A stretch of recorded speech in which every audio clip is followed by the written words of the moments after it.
Today is the 12th of February and Winston and I are off on a 24-night tour of the Brecon Beacons in South Wales. So I've got so much to tell you guys, but because we haven't been on an adventure for 3 weeks now, and because this is a long adventure, we've got a lot of packing to do. So we're going to crack on, we're going to get hitched up and get on with our journey, and then I'll update you all on what's happened once we're pitched in Wales.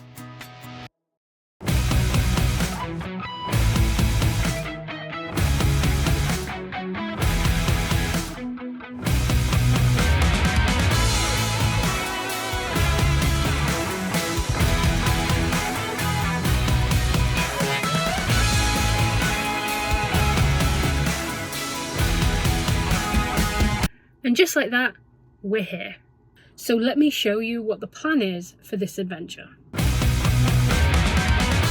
So we're currently in the Brecon Beacons, which is a national park in the south of Wales.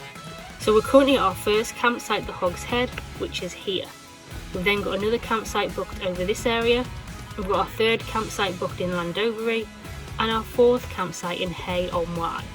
So came down to this one, then we go second, third, fourth, and then back home. So I'm kind of doing a loop of the area. Now I've booked 6 nights at each campsite, so that should give us plenty of time to be able to go out in the van and adventurise. Now, the amount of adventuring we get to do depends a lot on this guy. So if you've been watching my vlogs in chronological order, you may remember that Winston sprained his front leg on our last adventure. This meant that we had to go home and we had to cancel our trip to Devon.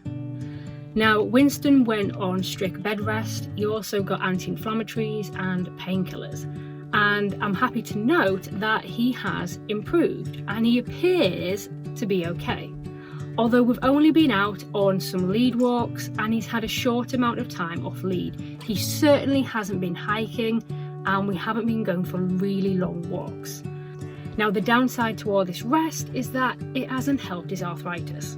So because he is a senior dog, he's 12 years old, he has got a touch of arthritis in his hips, particularly in his right hip. And because he's been resting and he's not been moving, he has stiffened up a little bit. So for those times where I have let him off lead to have a little bit of a run around, I have noticed that his back legs are very stiff and they just don't have the same range of motion. So the plan of action for this adventure is basically just to take it steady. So the first couple of walks we do are going to be on relatively flat ground and they're not going to be really long hikes. Now, if Winston manages these okay and he doesn't get any problems in his front leg or in his hips, then we will continue to build them up gradually, maybe adding a bit more of an incline in or maybe just making the walk a little bit longer. But it all really depends on him and how he goes. Now, another downside to Winston not going on many walks and having his rest period was that I cut his food down just to prevent him from putting on too much weight. However, I haven't been going on as many walks because I haven't had him to walk, but I didn't cut my own food down. So I've put on quite a little bit more weight than Winston has. That's enough talk about my weight. Moving on. So let's do a quick internet speed test to see if my new Falcon Wi-Fi booster is boosting. Now, I did it at the last campsite and it did really well, but let's try it at a different campsite. Now, first of all, this one doesn't have site Wi-Fi, so we'll get rid of that. So we'll start with my iPhone. So you can see we are connected to my phone and start a speed test.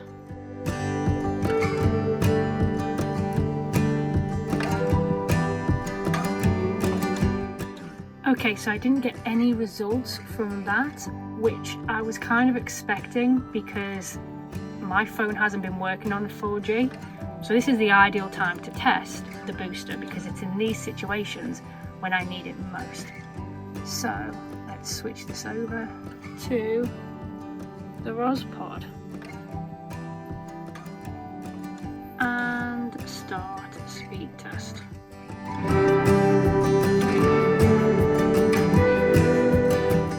So the Falcon internet booster wins again.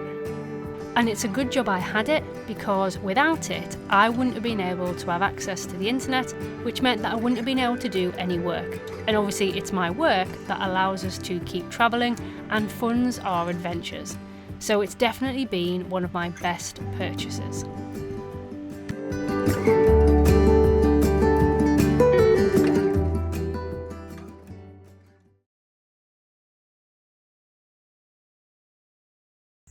It's a lovely drizzly day in Wales, although it is February, so I don't know what I was expecting. But it's actually quite nice. It's nice rain. Do you know what I mean? Nice rain. You can get nice rain and not so nice rain. Not so nice rain usually comes with a wind, or high levels of wind. This is fine. It's muddy. I'm not so keen on the mud, but you know, can't rewrite the laws of physics. So we are going for why do we get across here? We're going for a short walk to White Castle, which is right next to the campsite. Well, it's not right next to, it's a short walk.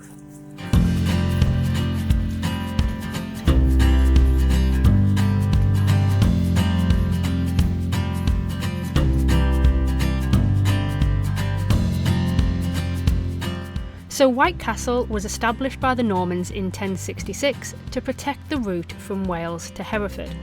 Then in 1135 a revolt took place and the castle was linked with 2 other fortifications, and they became known as the Three Castles. Now White Castle is the best preserved and the most imposing one, and together they all played a role in defending the region for several centuries.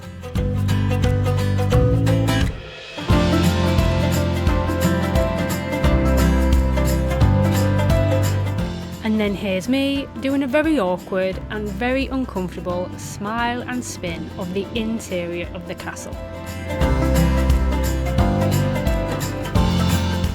And then it was time for us to walk back again.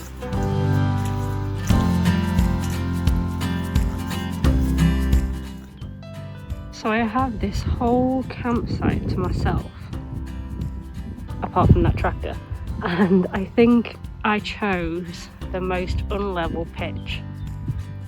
Should have really just picked that pitch. That one looks so much flatter.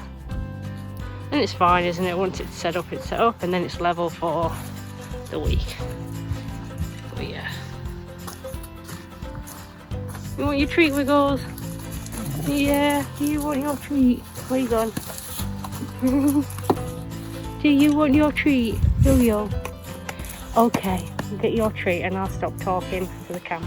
We'll get you something nice. You're a good boy. Thank you. Good boy. And then after his treat, Winston gets a bath.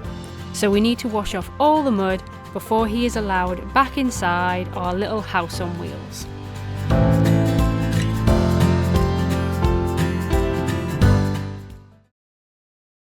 Today is Pancake Day, so I thought it would be a good idea to make some pancakes in the pod. Welcome to my micro-caravan kitchen, where today we'll be cooking pancakes. So for the mixture, you want to expertly break 2 eggs into a bowl, add a splash of milk and mix together. You want to achieve a pale yellow colour, so if you need to, add a little bit more milk. Next, carefully add a few tablespoons of plain flour and mix gently to avoid making a mess. Now keep adding flour until you get your desired consistency. So if you want a thin crepe-like pancake, then keep the mixture quite thin. But for a thicker pancake, make the mixture thicker by adding more flour. Then you're going to heat your pan with a little bit of oil over a medium to low heat. Now at this point, it's important to remember that your first pancake will always be the worst one, and it should be reserved for eating whilst cooking. Now to make your pancake, ladle in enough of the mixture so that it comfortably covers the bottom of the pan and leave it to cook. Now once the mixture starts to firm up, you can then flip it over. And yes, I did do a few pancake flips and I edited out the bad ones. Now once cooked, you're going to move your pancake to a side plate, cover it in your favourite topping and enjoy. Now I only had jam in the pod, but it was still a lovely afternoon treat and Winston agreed. Now I hope you've enjoyed this instalment of cooking in my micro-caravan kitchen and I'll catch you guys on the next one.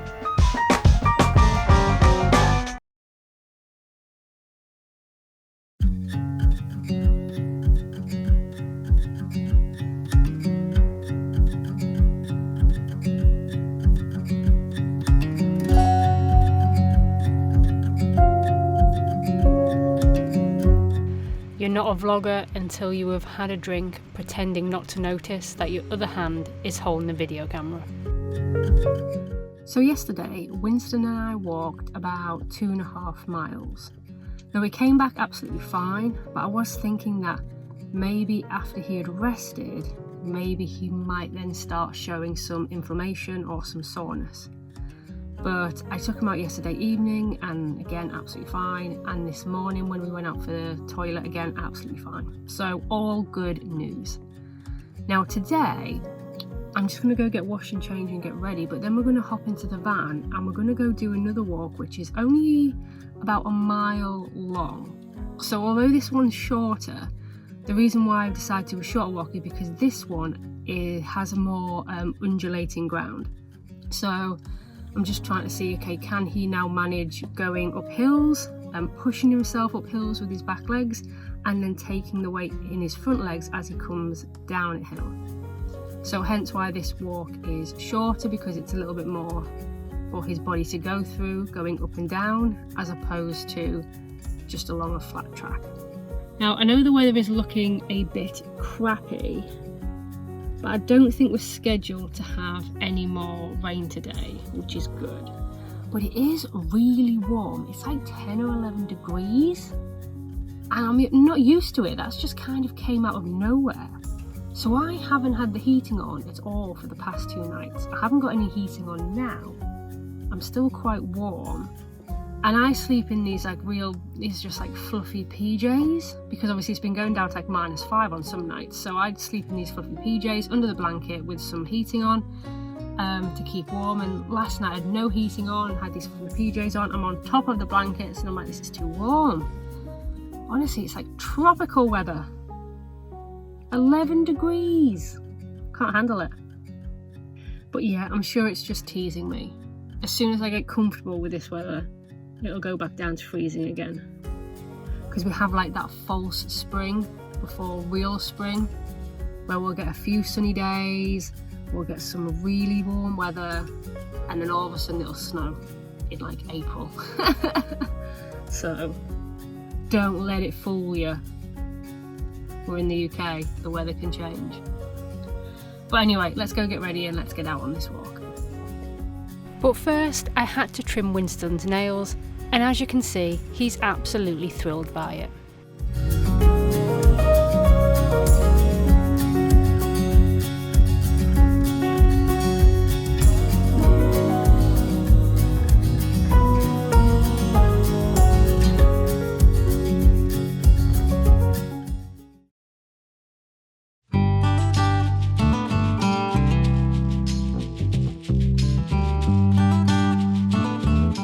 So I'm going to be completely honest, and that is that I found this walk very, very boring. Winston, on the other hand, obviously knew something I didn't, because he found it very interesting. All he did on this walk was stop and sniff things. It does make me wonder, what is it that he can smell that I can't?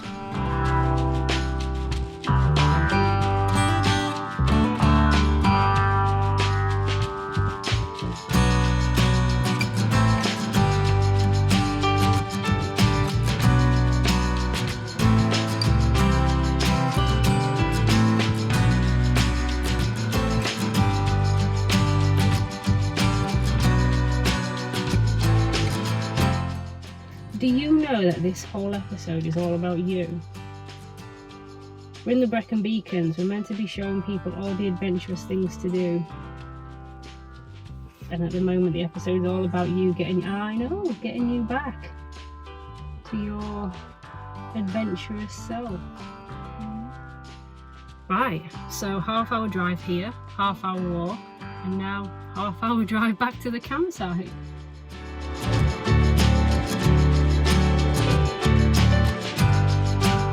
One good thing about this walk is that we got some nice views on the drive back to the pod.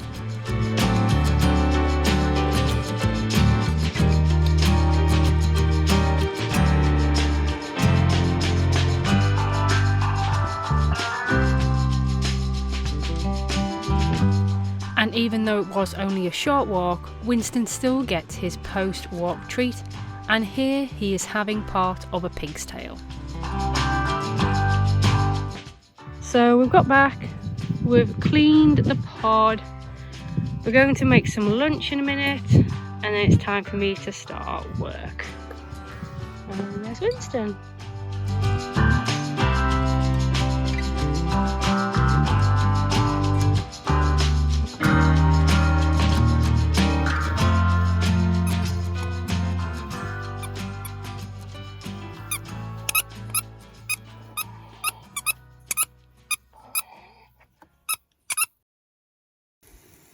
So I just want to let you guys know that I am making my very first omelette inside of the pod.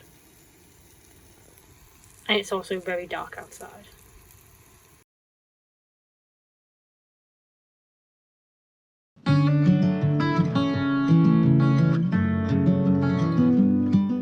So it's about 8:30. Just had my breakfast and I have got a cup of tea. I'm sat at the other side of the pod staring at my pile of clothes. I'm sat under the duvet with Winston, who I put his bed here so he could sit on his bed, but no, he went under the duvet. So I'm just sat here responding to your YouTube comments on my video about Winston's spinal operation, actually. About you. Yeah? Okay, let me go back to sleep. It's quite peaceful. I've never sat over this side of the pod before.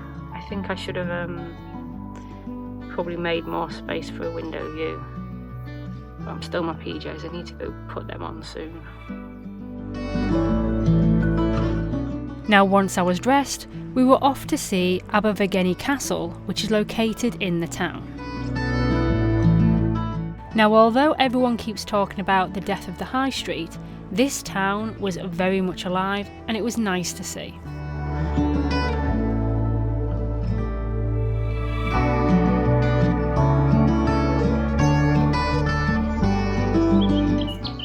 So we're trying to get up there to see the castle. I think that's the museum, which is closed, but there are some castle ruins. So that's what we're trying to go see. Hey, Winston.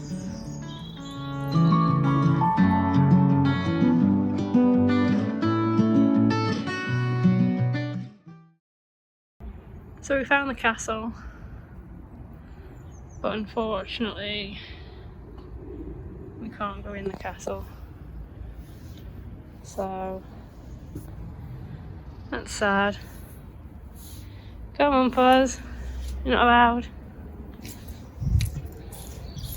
So I'm quite disappointed that we can't go and see the castle. I never expected to be able to go into the museum or go on any of the inside bits, but I thought that Winston and I would at least be allowed to walk around the ruins and the castle grounds. And it's disappointing because you can't see anything from the outside either. You can see, well, you can't see it from here. You can see like the tower, or like the ruins of the tower, but that's it, because the rest of it has got a big wall around it because it's a castle. So yeah, quite disappointed in that.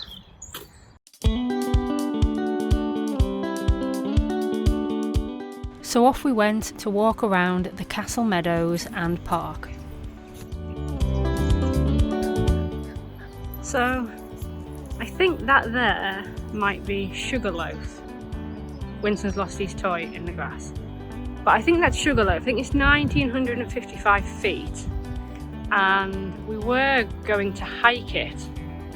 But I don't think he's quite up for that just yet. Although I am happy with his progress. Let's just find where his toy is. But yeah, kind of sad looking at it, thinking, oh, we could have been up there today, especially when the weather's so lovely.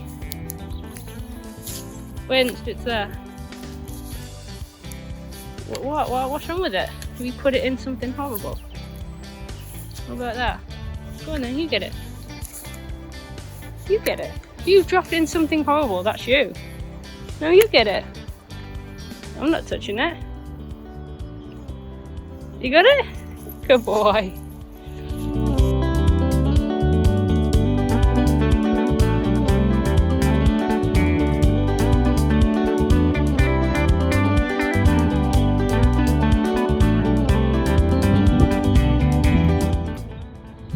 Really need a wee. Now usually when Winston and I are hiking, we're kind of in the middle of nowhere, so I can just drop my pants wherever. But at the moment, I'm in the middle of a town in a public park. I'm guessing that is frowned upon. So we need to go and hunt down some facilities. Look at the state of you. Look at the state of you. We're not swimming, Fuzz, it's too fast. He keeps wanting me to throw it in the water, but that's just far too fast for him.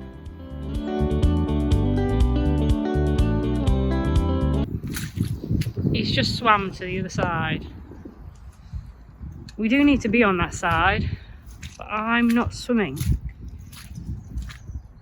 I'm going to go around, so you have to come back first after all that effort. And there he goes again.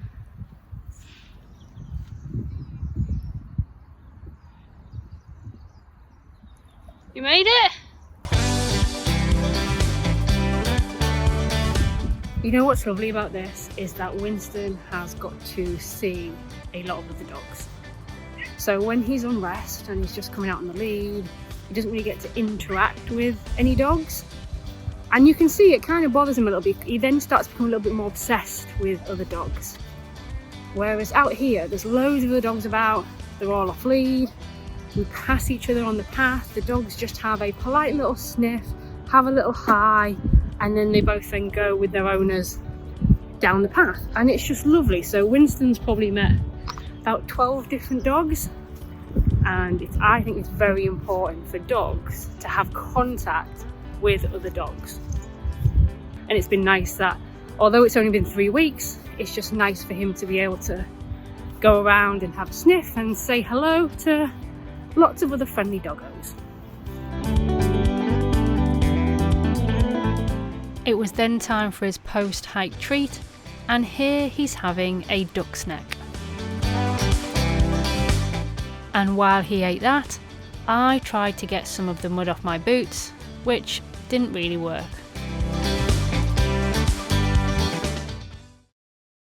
So that's the longest walk that Winston has done since his injury. Now my phone tells me that I did 3.3 miles, but of course he was off lead, so he did a lot more. But yeah, it was nice to see him today having a lot more fun, playing in water, playing in mud, and just being a dog again. I really enjoyed that. So yeah, time to head home. Well, not home, we're actually going back to the pod, not home. Although I suppose the pod is our home when we're not at home, if that makes sense.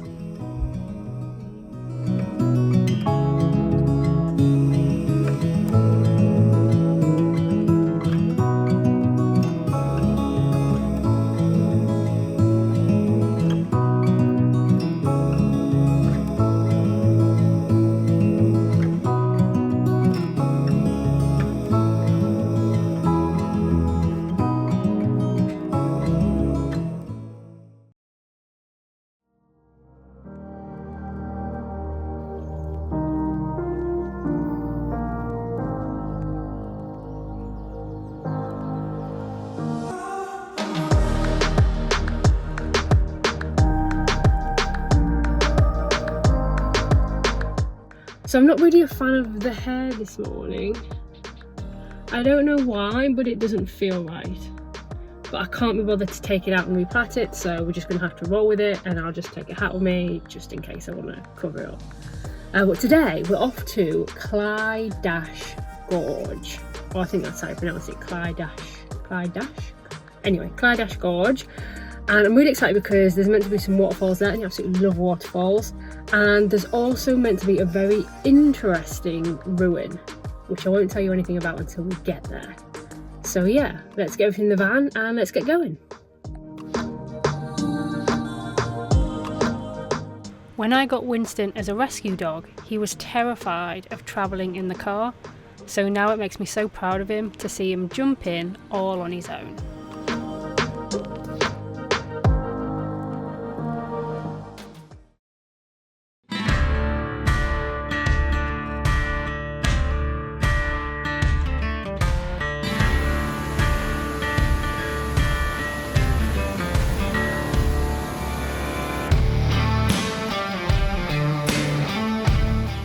It looks as though this pylon has been put on display. I hope this sign isn't for this pylon. No, it's for the ironworks. There. Look at that. This is Clydach Ironworks, which was built in the 1790s, and it employed over 1,350 men. Now in 1986 it was excavated and partially restored, but then later abandoned. And this here is what it used to look like.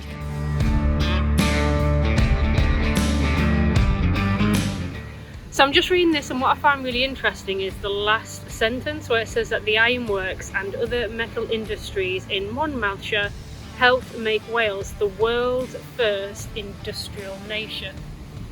Which is strange because when I think of Wales, I don't think of industry, I think of sheep.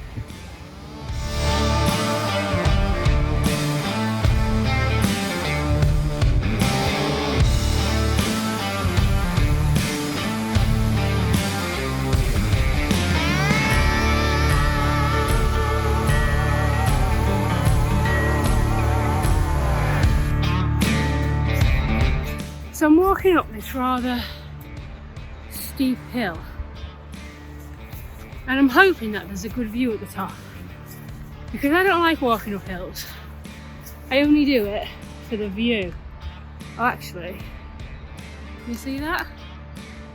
It's not bad, is it? But yeah, I only do it for the view. It's not as fun walking up a hill without a view, so hopefully we'll have a good one at the top.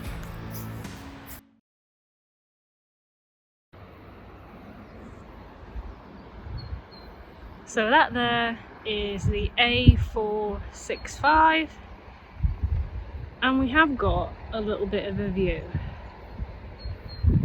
Hey Wins, what do you think? You're not looking at the view? You're not bothered, are you? Come on then.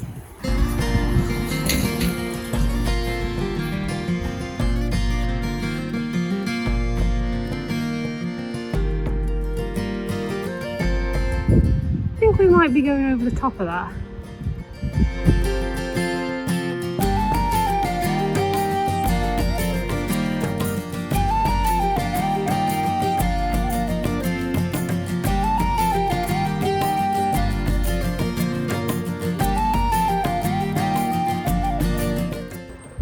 So that was, we were stood down there a second ago, and then we came up and round.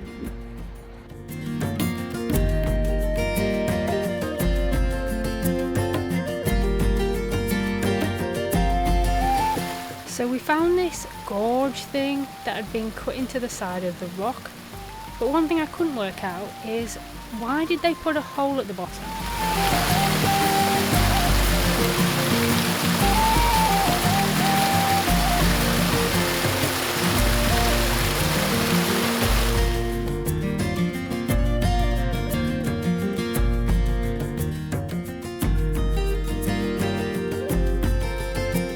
Now what I did find interesting is that you could see more openings in the side of the hills. And I wanted to know if you could get to them, especially because this second one looked as though it had a track.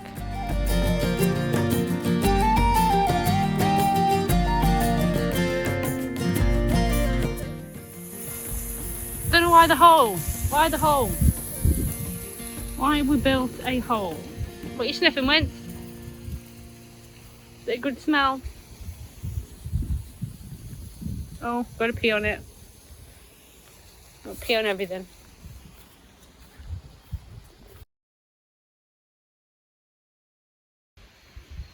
Now what is this one?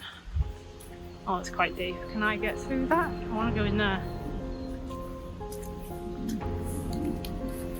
Can I get... The wrong footwear onto this. I think it's just a hole. Winston the Explorer is off to check it out. Go on, you go. You go see. Oh, okay. Let's see if we can get across. Right. Go on. 2. I'm coming once. 3. 4. This is going well so far. To the brick. Across, we did it. What is in here?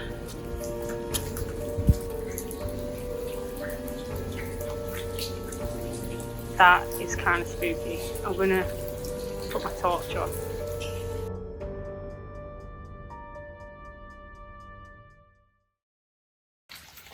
Okay, so I'm gonna be honest, I just chickened out. That goes really deep.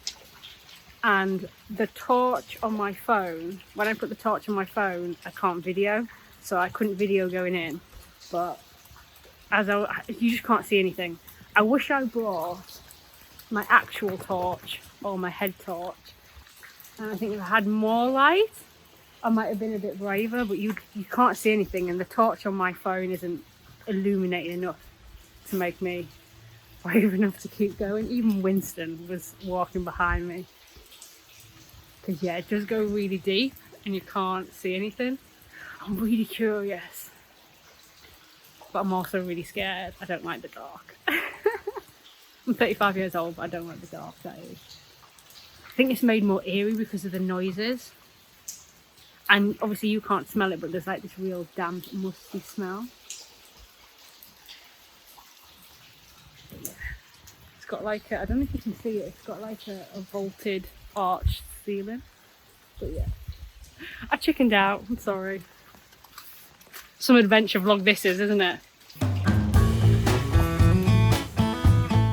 Alright, now to get back.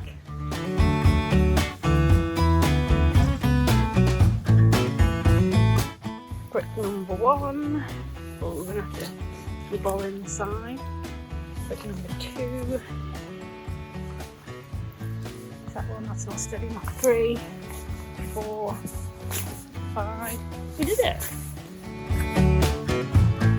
What are you sniffing, Wins? You're gonna head back? Well, I say head back. It's a circular route, so we go back a different way. But this is kind of the end point. I'm kind of gutted that I didn't go in, but I'm too scared to go in.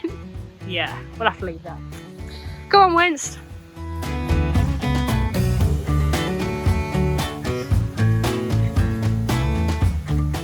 Back that way.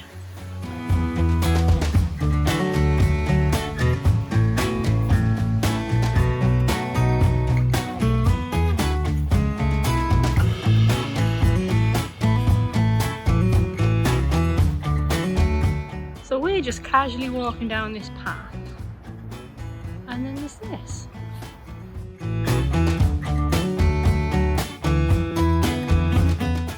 This one got a fence up, so I couldn't go down this one, even if I did have the courage and the bravery.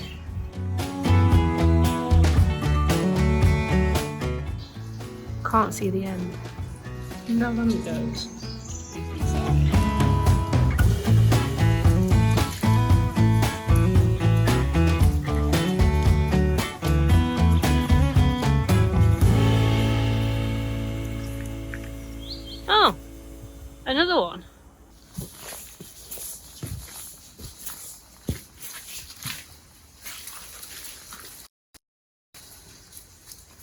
can see the back of this one. Nope. Arch ceiling. Wince, how did you get on? You're small, aren't you? He's a bit taller than you, Winston. Ow, branch, ow, ow, stone.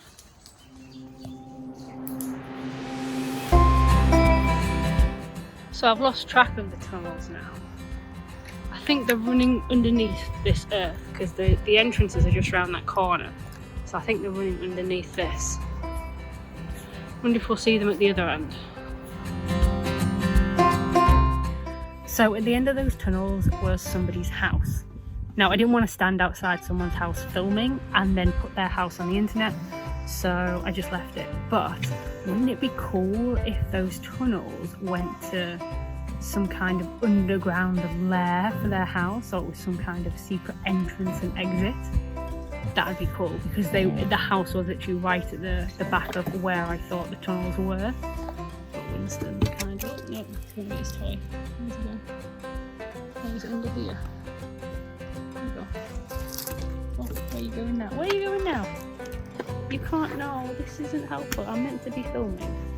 You are the most unhelpful dog. So for lunch today, I've got some salmon. I'm going to do it with some whole grain rice, some veggies, got a bit of garlic as well, and some spinach. And Winston is down here. He is sous chef. He likes the salmon skin, don't you? You like the salmon skin?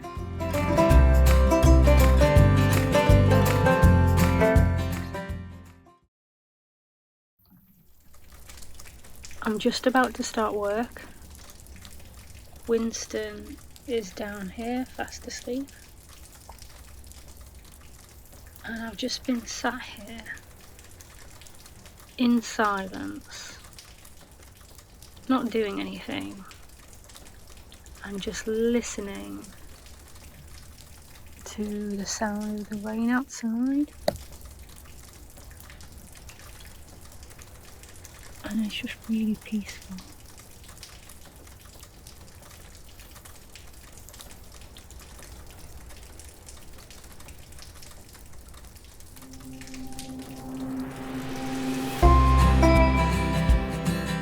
But now it's time to pay the bills.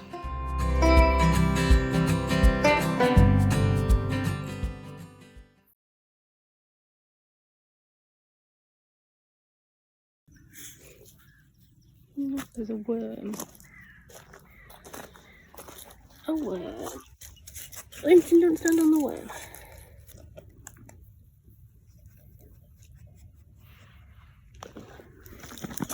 Back on the grass. I'm sure he'll find his way. Saved a worm, Winston.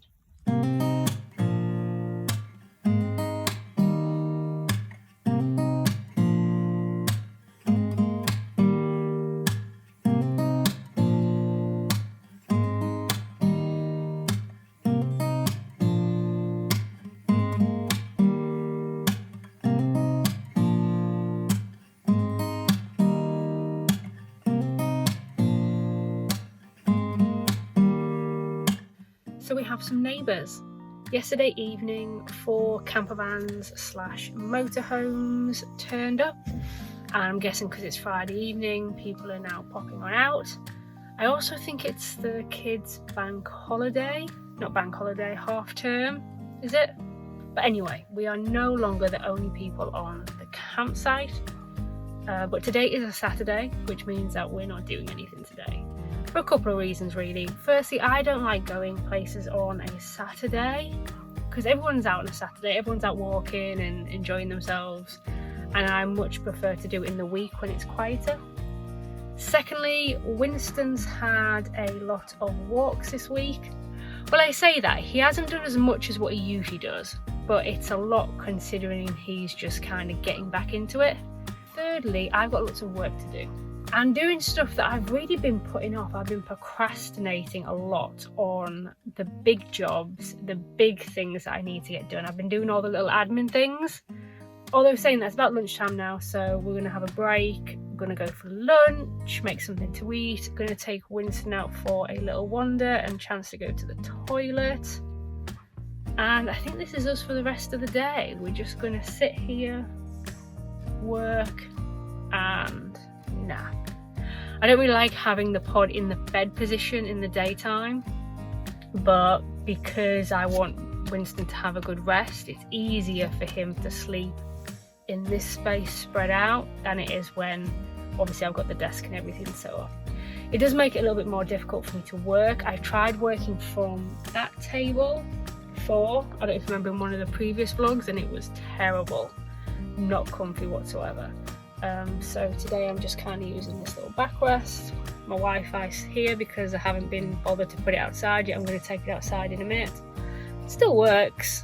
I don't know whether it's as good, but it still works on the inside. So I'm going to pop it outside in a minute.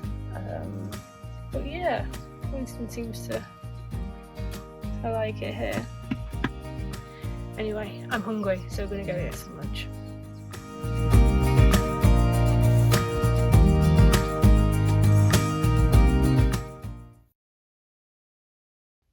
Now, because I want to procrastinate for a little bit longer, let's talk about this campsite. So I'm currently at the Hog's Head in Abergavenny, and this is the most expensive site that I've ever stayed at. Okay, so before I give you the prices, here's a quick tour of the campsite. So there's all the pictures, and then in order to get to the facilities, you need to walk past all these little pods and huts until you get to these sheds down here. Now, I know that they don't look like much from the outside, and I'll be honest, when I first saw them, I was a little bit concerned. But inside these 4 containers are 4 individual bathrooms, and they are fully kitted out. So you've got your toilet, your sink and your shower. You've also got a heated towel rail, and the best thing about these facilities is that the shower is not a push button, so you can turn on the hot water and it will constantly flow. Okay, now let's go back to the pricing. So I've stayed for 6 nights. It was £35 per night for me and my little caravan, and it was £5 per night for Winston. So the whole cost came to £240. Now of that, £36 went to Pitch Up, which was the website I booked it through, and then the Hog's Head got £204. But I mean, it still cost me £240 for 6 nights. So that for me is expensive. I've never paid that amount for a campsite before. I was a little bit stuck on other sites that I could book that were open at this time of year in February in the area that I wanted. But also all the pitches here are fully serviced pitches. I've never stayed on a fully serviced pitch before because there's kind of no point with my pod, and I know that people pay extra for them. So with the cost of energy going up and the cost of electricity going up and the fact that I'm on a fully serviced pitch, maybe that price is reasonable. But for me, it's the most expensive price I've ever paid. I don't understand the £5 per dog. I don't know how Winston costs them £5 a night. I understand that there is costs incurred with having dogs on the site. For example, he drinks a little bit more water, and obviously he's going to the toilet, so there's more bags in the rubbish bin. But I don't know what else. I mean, I've never run a campsite before. Maybe there's some other costs that I'm not aware of when you invite dogs onto the site. Maybe there's more costs in insurance. Maybe they damage stuff. I don't know. Maybe there's other stuff that I'm not aware of. But £5 a night seems expensive to me. Now, that being said, I have had a lovely stay. It's a nice little campsite. I haven't had any problems. The owners have been really friendly. And obviously there's a pub on site. Not so good for me because I don't drink alcohol, but if you like to have a drink in the evening, then obviously that's ideal. But just to note that the pub does not serve food, it is wet trade only. Now, one thing that I do need to make you aware of if you're thinking of coming here is that even though the PitchUp website says that this site accepts twin axle caravans, you do have to drive down a single track road for quite some distance. And although there are passing places, they're not very generous passing places. It's still going to be a very tight squeeze. Now, even me coming down in this little pod, I was quite nervous at times because it is quite a long road and it is very narrow and you can't always see around the corners. But other than that, it's a lovely site. I've had a nice time and I now really need to get on with some work.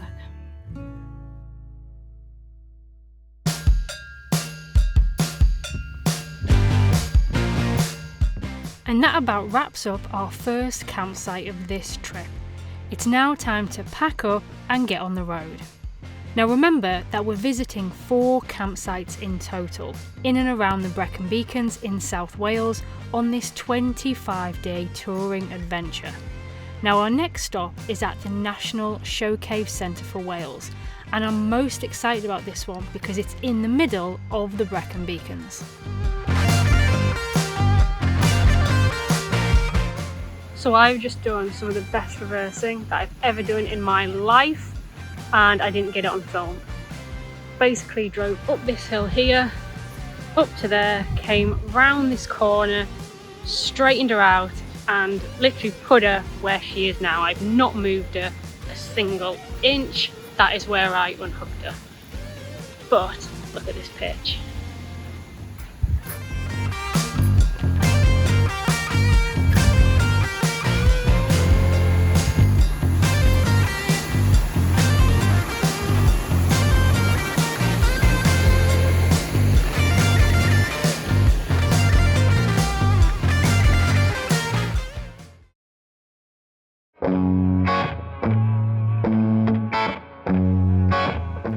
In the last episode, we had just left the Hogshead campsite in Abergavenny. We then drove east to the campsite at the National Showcaves Centre for Wales, where I did the best trailer reversing that I've ever done in my life, but I didn't get it on film. It was then time to set up the pod, and of course it had to be raining.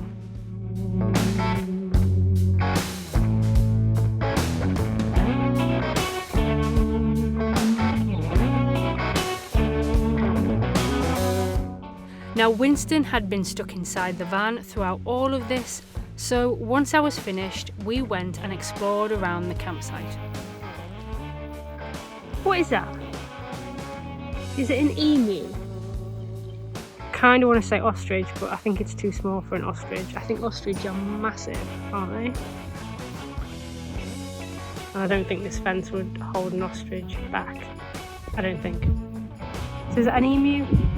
Is that what that is? I don't know. His little friend over there is having a bit of a nap. I'm going to leave him in peace. Come on, Faz, get your ball. Get your ball, they don't want to play with you. So I was just having a wander around. And this guy scared the life out of me. I'm known as the spirit of the stones. Just absolutely pat my pants at that. That's what I thought was in the tunnel that I didn't go in yesterday. Now sadly we couldn't see any of the caves because the centre was closed with it being February. But we did see this. A big blue dinosaur. And he wasn't the only one. He also had some friends. And these were part of the largest dinosaur park in the world. But again, sadly, it was closed. So back to the pod we went.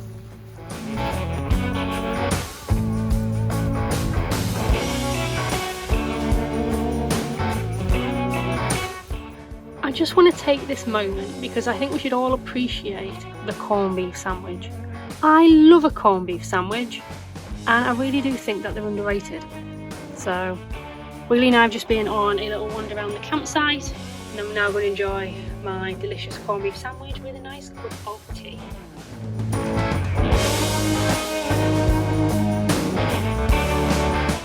It was then time to get some work done before the day was finished.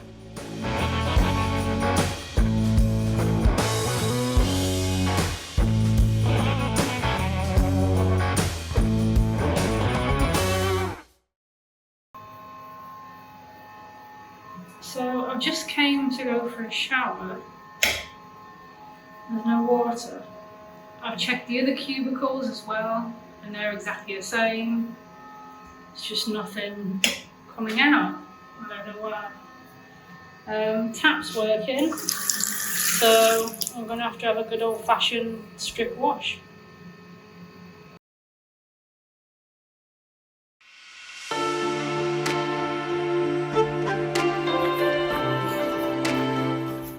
Today we're doing a walk that was, well, it was one of my main reasons for coming to Wales and coming to the Brecon Beacons. I've wanted to do this walk for ages, so I'm very excited.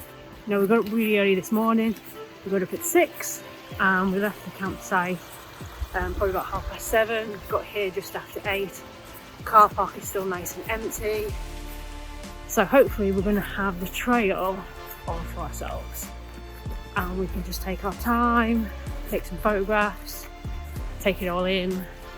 Because it is quite popular, so it can get quite touristy, especially on hot days, bank holidays, weekends, etc. in the summer. But in February, on a Monday, at 8:30 in the morning, hopefully no one's going to be here. And I can just take it all in. So yeah, very excited. So this is called the 4 Waterfalls Walk, and as you can guess, it involves finding 4 waterfalls, and we've already found the first one.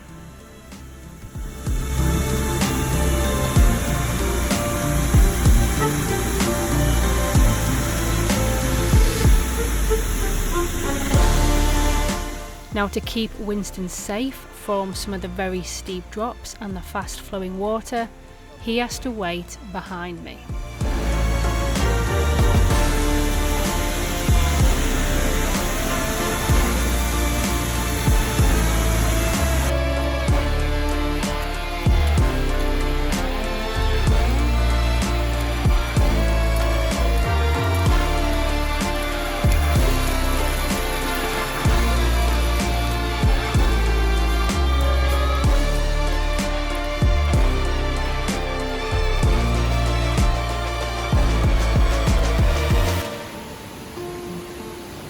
So it looks as though we need to be following that path, but I think they've closed it off. This looks appealing soon become hazardous. Retrace your steps to rejoin the main trail. Fatal and serious accidents have occurred here recently, take extreme care. And then this fence here looks new, so I think they've fenced it off. So I think we need to go back up there and then go back around the other side. So you go do that, Wiggly? Go on then. Nice of Winston to wait for me, isn't it? He's having too much fun.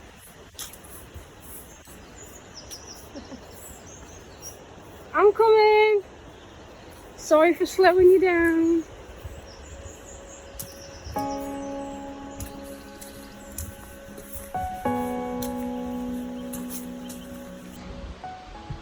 So I think we've missed the second waterfall somehow. It's meant to be there, but I can hear water.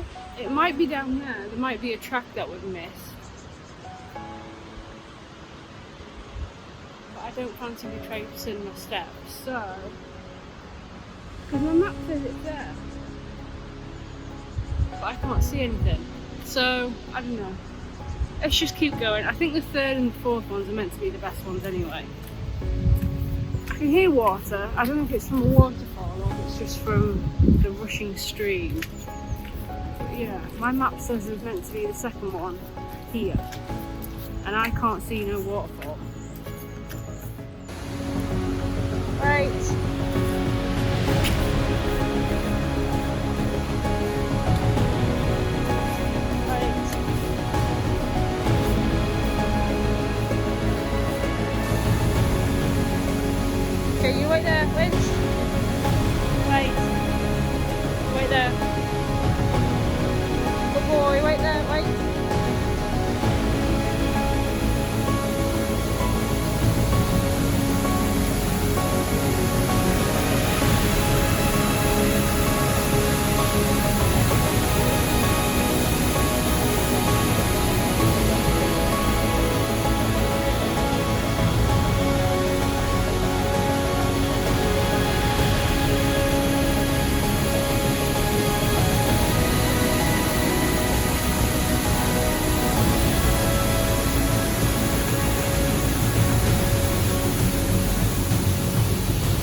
I just love like the power of it and the noise. Makes you appreciate water, I suppose, because even up here, where it doesn't look as bad, you still wouldn't stand a chance, you know? It'd still take you away if you fell in or tried to paddle. But yeah, what do you think, Lynn? You've been a good boy.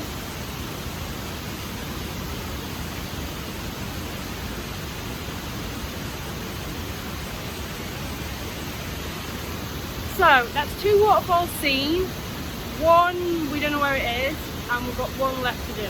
So let's crack on. What are you going down there for? You up? You on? Might go on the things. There you go.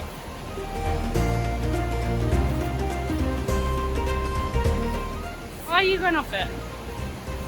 There you go. Oh no. It's like you're making it harder for yourself. Get on the tracks. It's easier on the tracks. Come on in.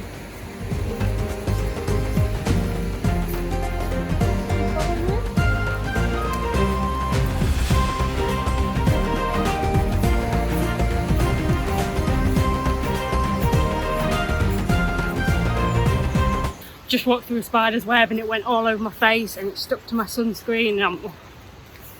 Oh, don't like it.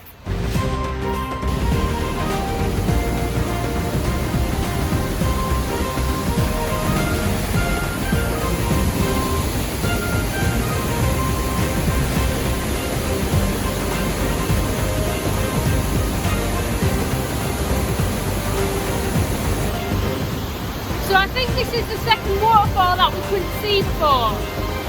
My map is telling me it is. We're kind of just on the other side. I think we're probably up there somewhere. So we can see it. But that's impressive. I'm miles away from it and I can feel like the spray.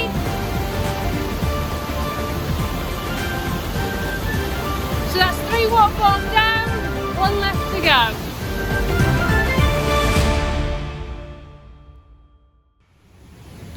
I then had to go back and pick up Winston where I'd left him, safe on the track. Good boy. There you go, good boy. Go on then.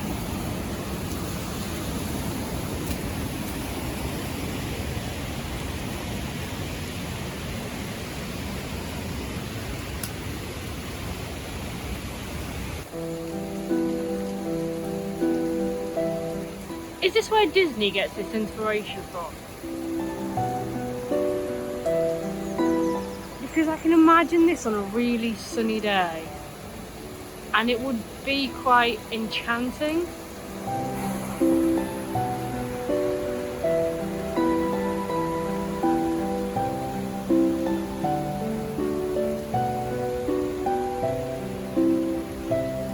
Come on. What are you doing? Go on the things. There you go.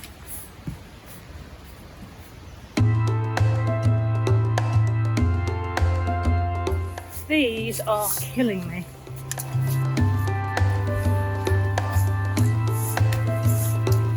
They didn't make them very close together. So you have really hard steps. Like this one, this is quite hard.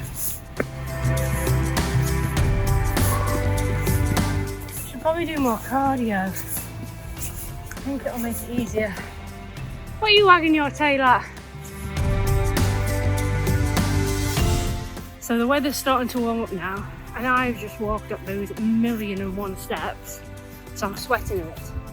But I don't want to take my jacket off because the next waterfall, I think we can walk behind it, and in which case I'm going to want a jacket on. So I don't want to take it off, just put it back under. So I'm just going to tough it out in the Welsh sunshine. I think that's as good as you get in Wales. Oh my gosh, I can hear it rumbling. and I'm about 0.3, 0.5 miles away from it, and I can hear it. Ooh. So if we can walk behind it, so I'm just going down more steps that we're going to have to walk up again later, but if we can go behind it, I'm going to put Winston's lead on, but I'm going to take his jacket off and clip his lead to his harness. I don't want him clipped on around his neck just in case something happens, and also as well his collar's really loose, I'm sure he could probably slip out of it with enough force. Where his harness is made for lifting and securing his whole body, it's a lot stronger, it's a lot more secure. So if you think I'm mean, oh, you take his jacket off to go behind the waterfall, it's just so I can secure him. Winst! We're going this way, where are you going? It's just so I can... Where did you think we were going? We're going down there. So it's just so I can secure his whole body. And I have a feeling that when we get close to the waterfall, I won't be able to explain that. I'm guessing there's going to be a lot of noise. But his harness is a lift and assist one.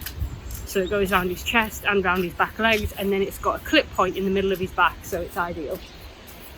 So yeah, if you see me take his jacket off and him get wet, you know, safety first, he'll just have to get wet. I can see it. It's huge. There's a lot of water coming over that. I don't know if we'll be able to go behind because we're having such wet weather. There might just be too much, which is okay. It is what it is. But yeah, I can see it.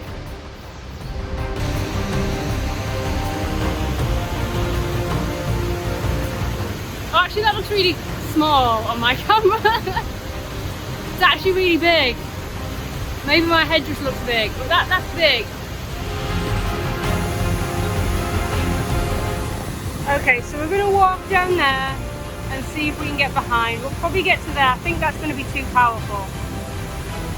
But I might be wrong. Let's go have a closer look.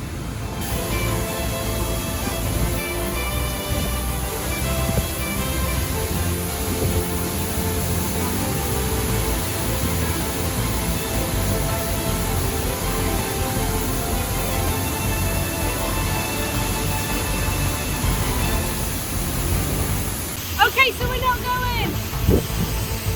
This is really narrow, and you've got to climb on this side of it to go behind. And I just think one slip and you'll be gone. So this is as close as we're getting. I don't think it's worth going any further, but that is impressive, and I am so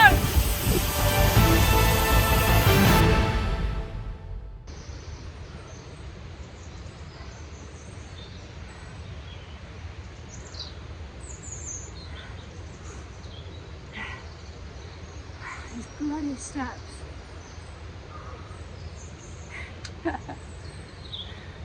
Should be better than this. Whew.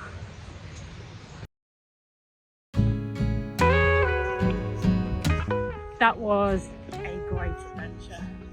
So we're just heading back to the car park now. I don't know if you saw it properly on the film. I was trying to hold on to Winston, hold the camera and talk, and it was, yeah, there's a lot going on. But basically, at the back of the waterfall, you could see the ledge where people could walk on, but that was just getting flooded with water. Now, there was another ledge behind it, but it kind of went up a bit, so you kind of had to scramble on it. And it was, sorry, I thought I heard a car. And it was obviously very slippy and rocky and wet, and it just did not look safe. And on top of that, you've got water coming down on you. Now, it certainly wasn't safe for Winston to go. Now, I could have possibly told him to wait, and I could have went. I think it would still be risky for me on my own, so I still probably wouldn't have done it. But although Winston's happy to wait, when he's in an environment he doesn't know, he can panic a little bit. So if I'm sitting in the caravan and I tell him to wait in the caravan, I go out of the caravan, leave the door open, go get something from the van or do something outside, he'll wait in there even though he can't see me because he's in a safe space. But if we're out in an area he doesn't know, and especially if he's a little bit uncertain, And if you imagine next to the waterfall, you've got all the noise and everything going on, and he's bouncing on these little stones. If I then go out of sight, he is more likely to panic and then rush and come and find me, which is obviously what I don't want, because he would just slip and be taken away, and that would be the end of Winston. So that was as close as we got. Still pretty epic though, and I'm still happy with it, and it was still good to experience that, but I don't think it was worth the risk to try and walk behind it when that much water was flowing over the side. But that's okay, still enjoyed myself. So sometimes Winston just comes back to me and sits, even though I haven't asked him to do it, just because he wants some treats.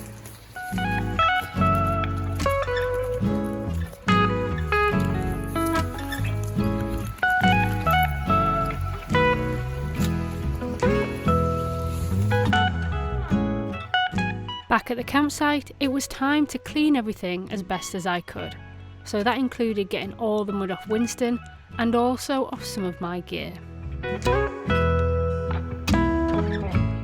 Now when it came to my waterproof pants, it was much easier to clean them whilst I was wearing them. So we've cleaned everything as best as we can. It's drying, drying and drying.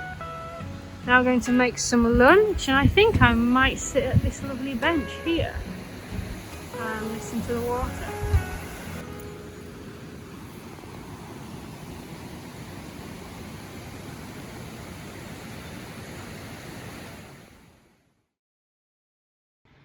So the warden has just been round to take payment for my pitch, and he was asking, is there anything else that I need help with? Asked like where stuff was, and he also mentioned about the showers last night. I said I went to the showers and I said they weren't working, and he looked really confused. Now I was like, I was pressing the button, nothing was coming out. He said everything seemed fine, but he went off and checked the showers anyway, and then he came back and he said they're all working, and he said I don't know why they weren't working for me last night. He said they don't get shut off or anything like that. They should have been going. So I was like, okay, well, I'm going to go for a shower a bit earlier this evening. And he said, but if they do not work, to let them know. So because obviously there is then an issue. But yeah, very spooky. There was no reason for them not to be working last night, but maybe it's user error. Maybe I need to give it a good push. I'll try that.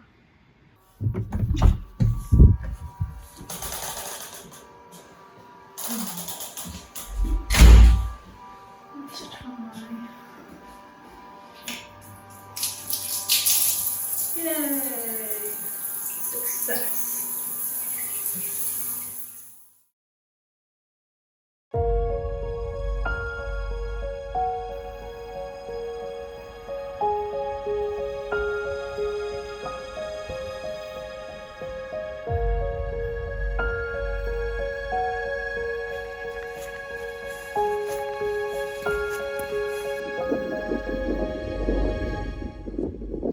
This is the remains of.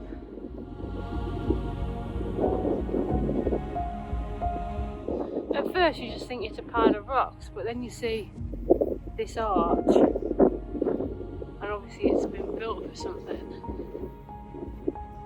Wonder what? Whose idea was it to come walking in Wales in the middle of the Brecon Beacons in February? I think I'd like just to be able to see something. Why do I do this? When I plan this, I think this is fun. I'm not having much fun right now. It's wet. Raining. Windy. Didn't bring any gloves out. My fingers are cold. Oh, yeah! Great time!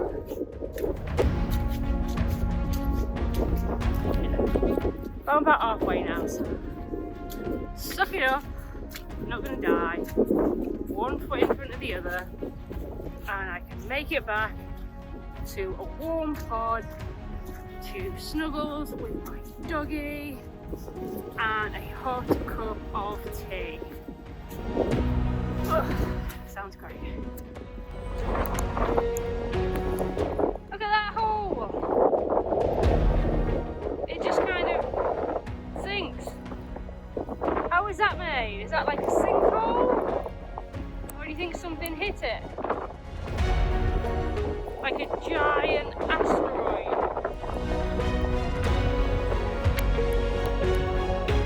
Strange.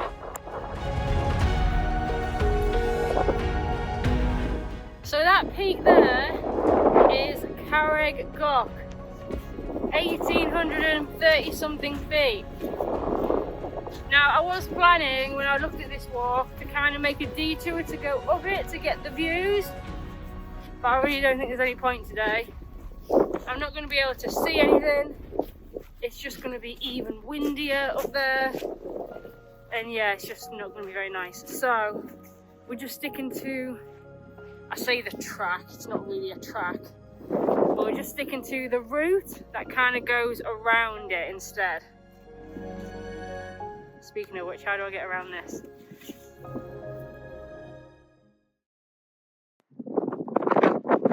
So here's some of the wreckage from one of the plane crashes.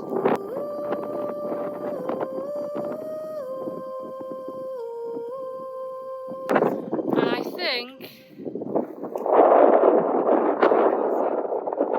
there seems to be like a memorial up here.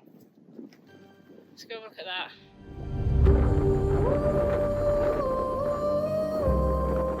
This is the crash site of a Wellington bomber plane. On the 20th of November 1944, during a night cross-country exercise, the plane developed trouble due to ice forming on the port engine. All 6 Canadian crew members were killed in the crash.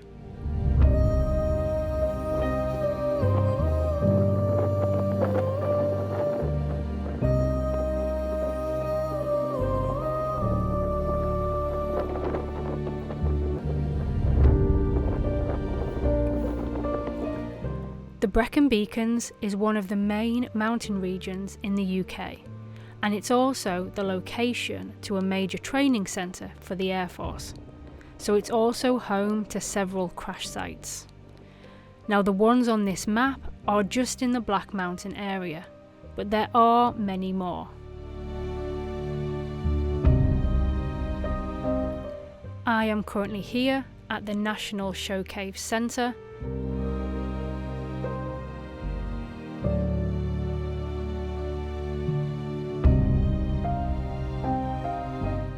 and the crash site I've just been and seen is number 5 on the list.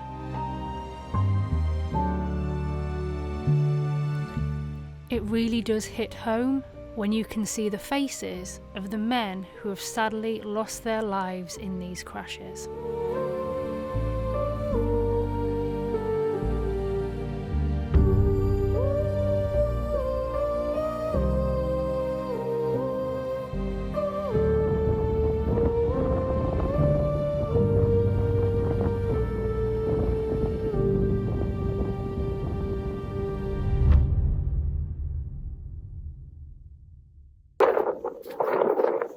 This route is taking some navigating because it's not a really clear track. This is probably as clear as it's been, and obviously everywhere looks the damn same, nothing stands out, so it's really easy to wander off track. I have done it a couple of times and then I've noticed and I've got myself back on track, and I'm going in the right direction at the moment. I know where I am, but yeah, it's to keep checking.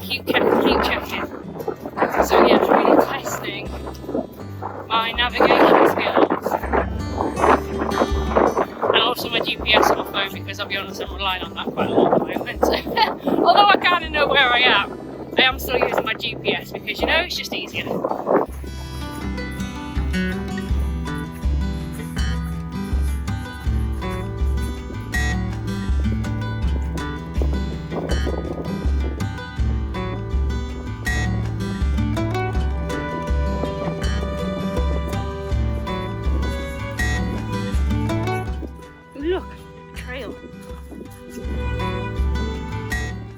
this is the right one that I'm meant to be following. Better check. I know I'm meant to be going past that lake. Here's some more holes. What causes these in the ground? It's just like sinkholes. It's like the ground is just like, that one's even got a tree growing out of it.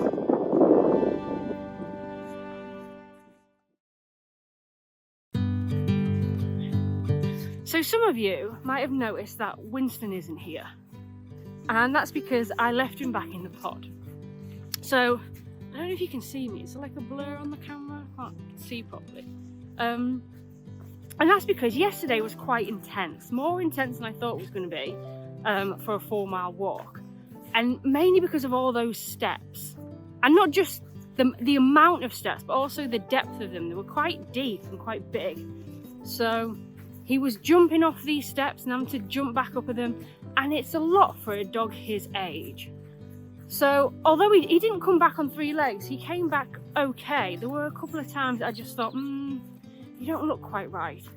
So instead of dragging him out today on this 5-mile walk in the wind and the rain, I decided it was best just to let him sleep it off in the pod. Now, for anyone that starts panicking, thinking, oh, you can't leave him in the caravan on his own, where do you think he goes when I have a shower? Where do you think he goes when I have to go food shopping or I have to go anywhere that doesn't allow dogs? He stays in the caravan. When we are travelling, the caravan is our home. So it's no different than leaving him at home for a couple of hours. So I took him out this morning, he went to the toilet, he had his breakfast, and then I put him back to bed and I left some water inside for him, and he's just going to sleep. And to prove it to you, I set up an action cam in the pod to video record him whilst I'm gone, and I can guarantee you he will just be fast asleep. The only other thing he will do is he will make a mess of the bed. So he will rummage around in the bed trying to make like a little hole, and he will just basically mess up all the blankets in the duvet. But yeah, he's just trying to get comfy. But yeah, he would have just slept, and I think it was a much better option to allow him to sleep and to rest after such a big day yesterday, and then I can come out and do this. So I've been about 1 hour 45 minutes so far. The campsite is down there, so I'll be back in about 15 minutes. So I'd have only been gone about 2 hours, and Winston would have had a lovely 2-hour nap. He will be warm, he will be dry, and he will be nicely rested. And I think that's a much better option for him than making him do this today. I think, to be fair, I think I would have preferred to do that instead of doing this today. But you know, it is what it is.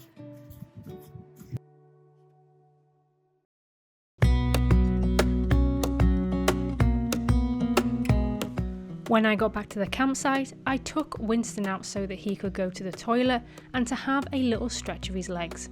But all he wanted to do was to go back to the pod. And this is because even though he hadn't been on a hike, he still knew he was going to get a treat. And today's post non-hike treat is a pig's tail. But not the usual pigtails that he's used to. These ones are slightly different, and I haven't quite decided whether Winston likes them or not yet, but he still ate it. I've just had the best shower. So you know you've been out in the elements and your hands are cold, your feet are cold, and then you just get to stand under that nice hot water. So yeah, I've just had that. Back in the pod now, making some chili, some rice and some chickpeas, and see, Winston is absolutely fine.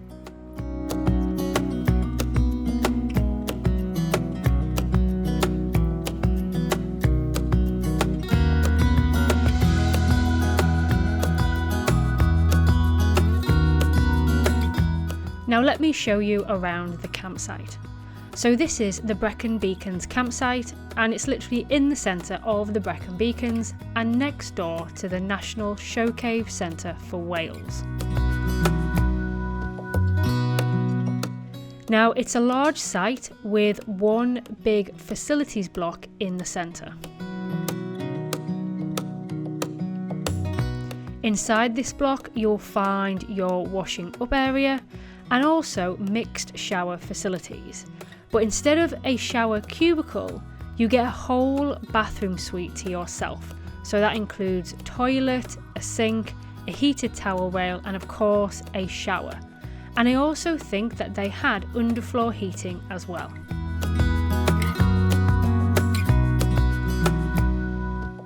Now outside they do have a dog and bike wash, although technically it is just a cold tap with a small piece of hose pipe attached to it, but it's still handy when you've got a muddy dog or a muddy bike. To stay here, I paid £30 per night in February 2024, and that is one flat rate for an electric pitch, so there were no add-ons. I also think that all the pitches are fully serviced because when I arrived I got to pick my own, and the one that I got had my electric, my freshwater and my grey waste all on the pitch, and I think that all the other pitches are like that as well. Overall, this was one of my favourite campsites to stay at during this trip. Firstly, the location was just perfect, and secondly, I loved the pitch that I had because it had a stream running out the back of it.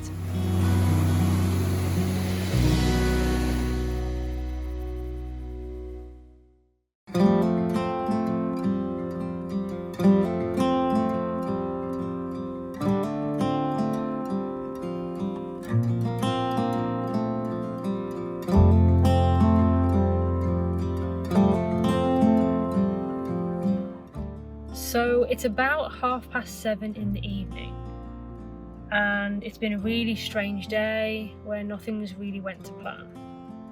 So I woke up this morning to a weather warning of high amounts of rain.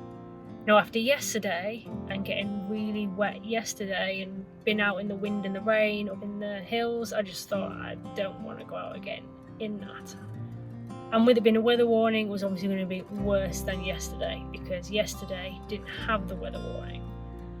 So I decided to stay in the pod and to sort a little bit of work out this morning, and then I was going to go to Tesco to get some food shopping and some bits, and also to top the van up in fuel. Now the work I had to do, I thought I'd be done by 9-10 o'clock at the latest. 1 o'clock I finished. Nothing went to plan whatsoever. Now because it's February, it gets dark at about 4 o'clock, so I didn't want to go to Tesco then because I felt like I was just wasting the last bit of daylight hours. So Winston and I got waterproofed up and we went out to kind of do some little jobs. So I emptied the chemical toilet and refilled it, sorted the water out, refilled it, emptied the wastewater, took Winston for a little walk. We tried to go to the country park that's really nearby. There's a trail for it from the campsite. We got literally just around the corner and the whole thing was flooded, and we were just like, okay, we're just going to go back. I'm not even going to try and find a way around. So we came back again, and the stream at the back of the caravan, that is just in complete full force. It's really powerful. There's so much water going down it. And then we came back into the caravan, had some food, and then I went off to Tesco, did shopping, got some fuel, came back, and today's Wednesday, so a vlog just got released today. So now I'm responding to all the comments for that. So it's just been a strange day. We've been doing stuff all the time, but I feel as though we've not done anything, and I feel as though we've been stuck inside the whole day. Even though I've not been stuck inside the whole day, it feels like that. Does that make sense? But the good news is that weather warning is now finished, and tomorrow, although it is still meant to be raining, it's not meant to be as bad. So we are going to go out on a walk tomorrow. I have 2 walks that I want to do, so I need to decide, okay, which one do I want to do tomorrow on Thursday and which one do I want to do on Friday. So I'm going to do that now, and I'll see you guys tomorrow.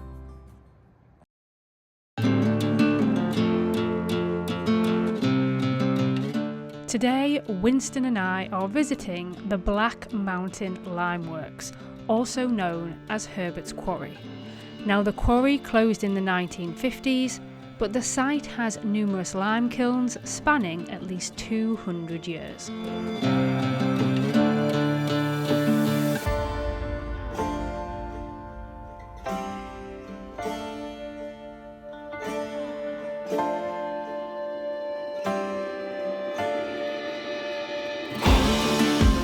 Limestone was quarried and burnt in kilns to produce quicklime, which was then used as an agricultural fertiliser. So I drove 30 minutes here, no rain. Get out the van, start walking, starts raining. It's like I'm jinxed or something.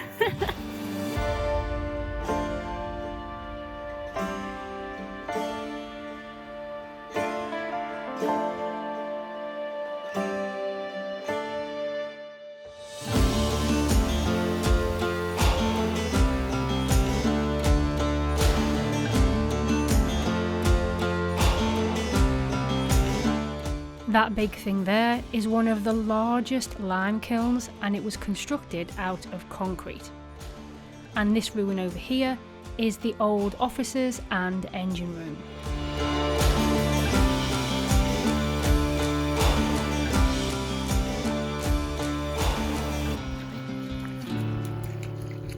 It's a door.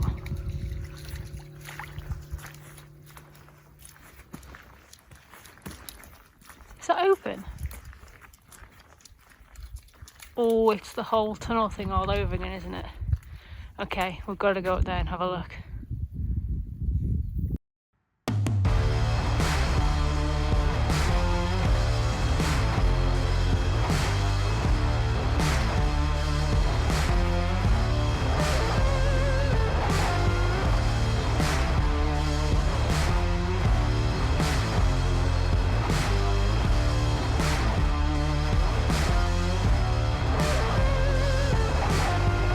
Okay, so I just want to pause the video here because I want to make it clear that at the time of visiting, I did not know that quicklime causes irritation, and I allowed Winston to wander around inside. Now, it has been 4 weeks since this recording, and thankfully he appears to be fine, and he even passed his annual checkup at the vet's. Now, I don't know if the white stuff on the walls is indeed quicklime, but if I was to go again, I would not let Winston wander around inside, just in case.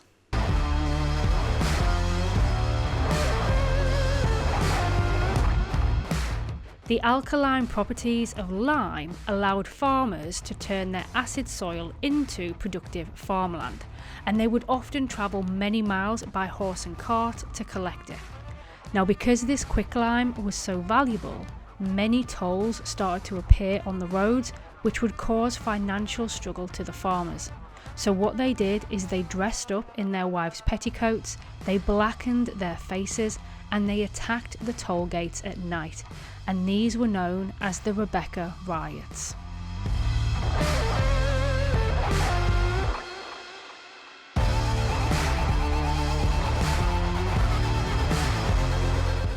Look at this. That would be amazing on a clear day.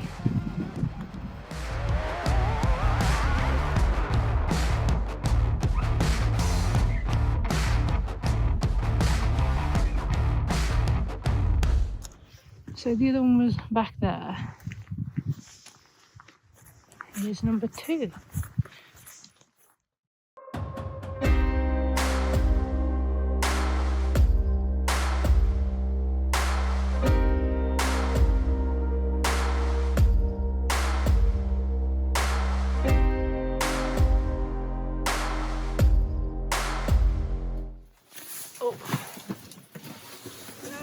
Okay, that's my backpack, that's not the weight I've been putting on.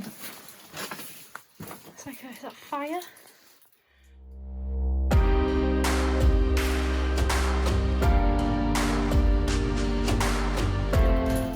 Hey Winston, I'm in here. Did you lose me? Hey, did you lose me? Sorry.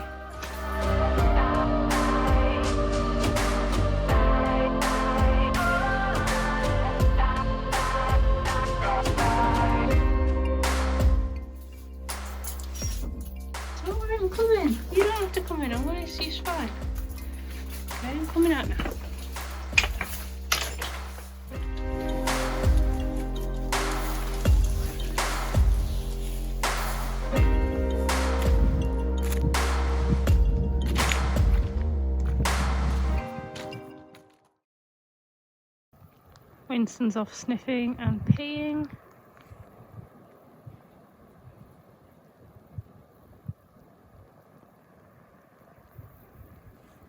Really wish we had a clear day.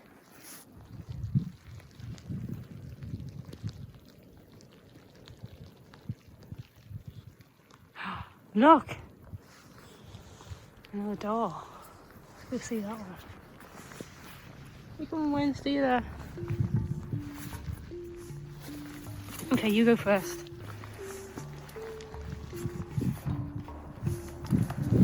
Go on, you got a nose, you can tell me if there's danger. Go on, you go.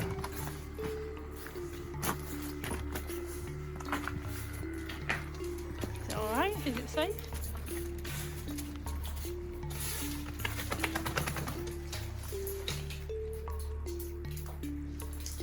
I can't see anything. I can't see how far back it goes. Right, hang on. I need to redeem myself. So, I'm going to put my torch on, get my brave pants on, and go in. So I'll be back with you in a second.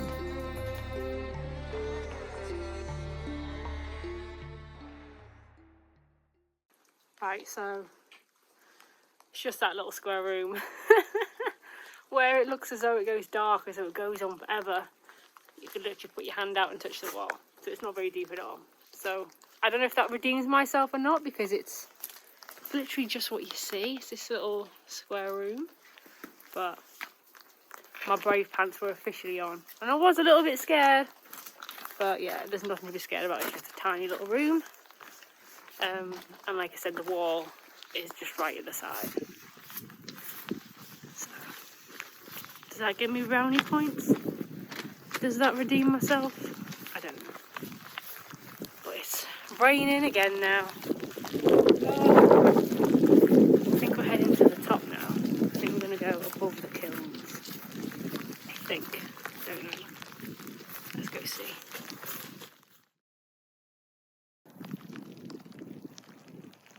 Getting some view.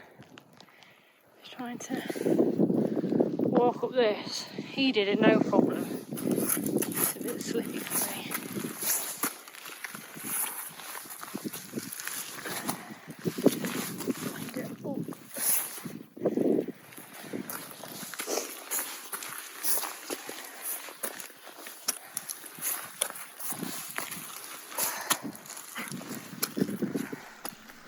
Oh wow. Oh, yeah.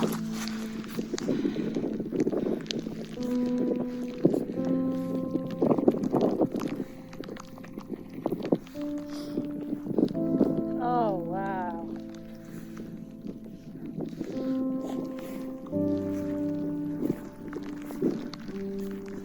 Have to say, even in bad weather, still looks really great. Where are you going, Wins?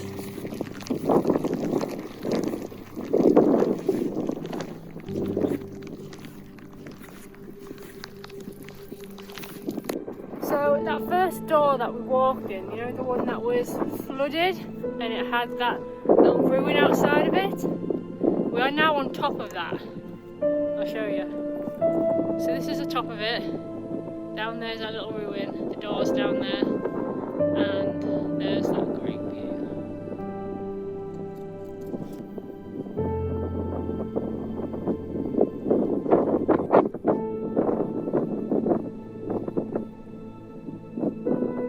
Lime and coal used to be put into the top where we are currently stood. It was heated to 900 degrees, and then quicklime came out of the bottom door, which is where we were earlier. What do you think, Vince? Eh? When looking out over the landscape, you can clearly see the difference between the hills and the fertile farmland, and the lime produced in these kilns is what helped create that.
bottle it. You just gotta go outside, see stuff, experience the elements. Well, I'm looking forward to getting a hot cup of tea in my hands. My hands are freezing. Look at these off. You having a good time? We're going like, ayo.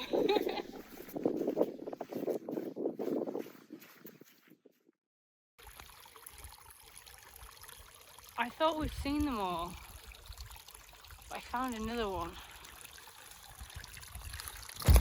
What are you doing now? Oh, nearly slipped. Door's locked on this one, I think. More flooding.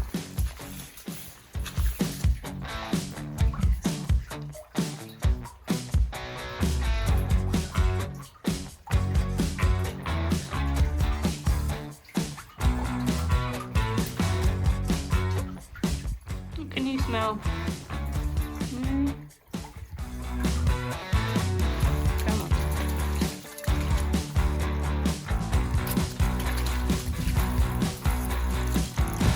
Right, down you go, take it steady. That's not very steady. I'll take it steady because I'm the sensible one out of us. We're going down that way and this way.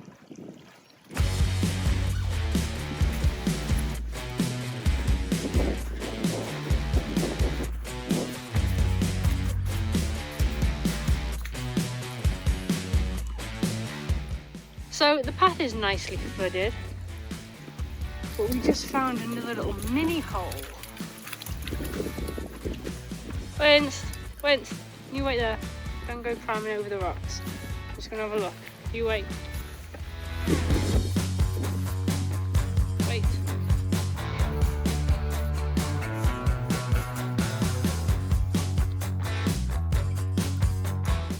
I wonder what the mini holes are for.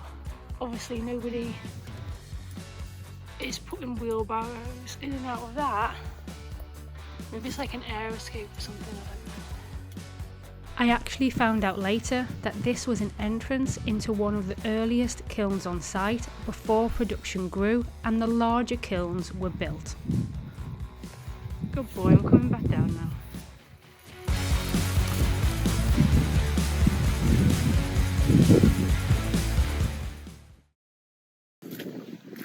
My feet are now wet. Normally it wouldn't bother me that much because I'd just be like, well, they'll dry when I get back. But the problem is that my socks keep getting wet, so I have to keep changing my socks. And I'm running out of socks, and I can't do any laundry until the next campsite. So I can't afford to keep getting my feet wet and getting my socks wet. So I need to be a little bit more careful. I'm down to the last couple of pairs. I think I've got like 5 pairs of socks left. Today's Thursday. We moved campsite on Saturday and I can do washing on Sunday. So I should be okay as long as I keep my feet dry.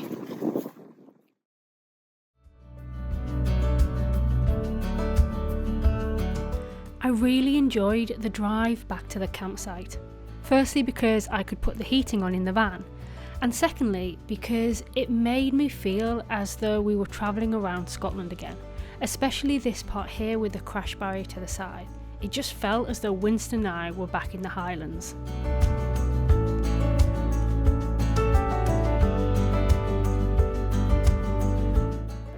So we just got back to the pod and the heavens opened, so maybe our timing wasn't that bad after all. It's still raining now, I don't know if you can hear it on the top of the pod, but we've just managed to put the bed down and put the seating area back. I'm now cooking some prawn linguine and Winston's fast asleep. Or maybe he's not fast asleep, maybe he's just chilling. I think that's hailstone, which is strange because I didn't think it seemed cold enough for that.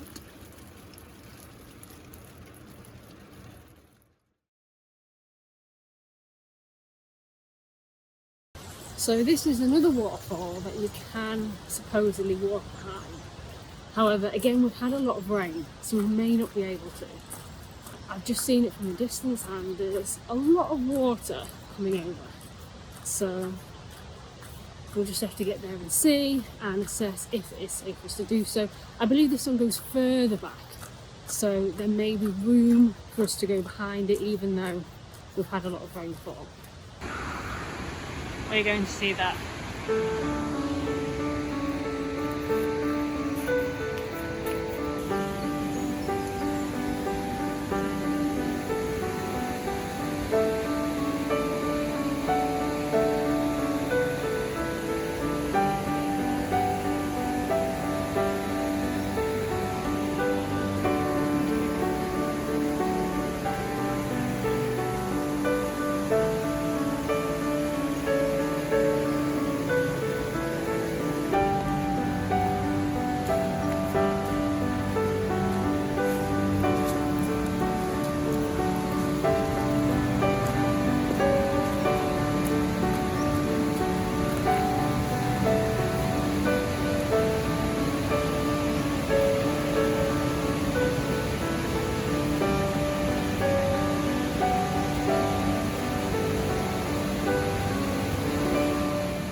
So this is Henrhyd Falls.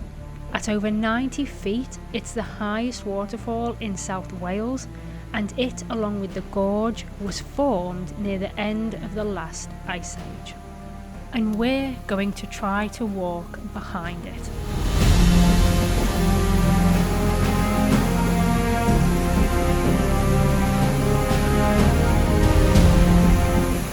I'm not even that close to it and already the air is just filled with spray. And as you can see all on the camera. So I'm getting wet just stood here. That's pretty incredible.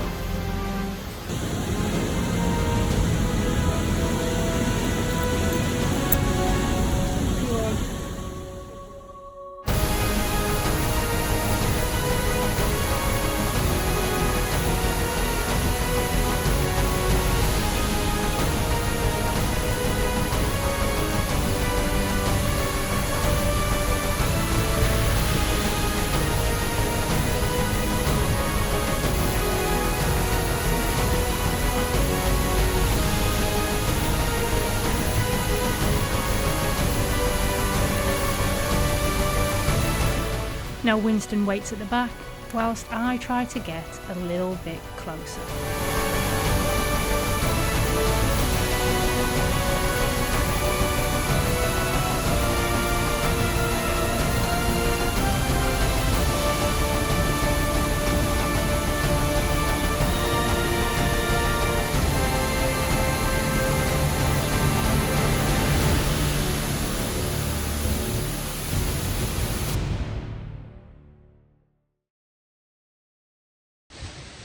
That's the first time I've ever been behind a waterfall, and that was absolutely incredible. Look at the size of it. I saw on the internet that some people wild swim in the bottom bit here. Obviously I'm not doing that today because firstly it's freezing and there's just too much water coming over. It's very powerful today. But I can imagine in the summer when it's a little bit more gentle and you've got nice hot weather, that wild swim in the bottom of there would actually be just glorious. Really happy we got to go behind, and I'm really happy I got to take Winston behind as well, although he wasn't, I don't think he liked the noise of it, which is quite a good thing in some sense because it kept him away from the edge. It meant that he stayed at the back of the waterfall. But yeah, he didn't like the noise of it, so he was quite happy when we came out. But yeah. First waterfall we went behind. Woohoo! Okay, we're going to go do a little walk down the river now because that's like a 2-minute walk from the car park. My car is literally parked just up there. We walk down in here So we're going to go have a little walk, just so that we've done a little bit of outdoor exercise today. And Winston would like to sniff and peel things. So off we go. These steps are very steep and very narrow. Winston came down this bit here and then through there to the bottom, so you don't have to go down these. It's very steep, it's like you can't fit your foot. I haven't got size 5 feet. Imagine you men with like 11 size flippers coming down.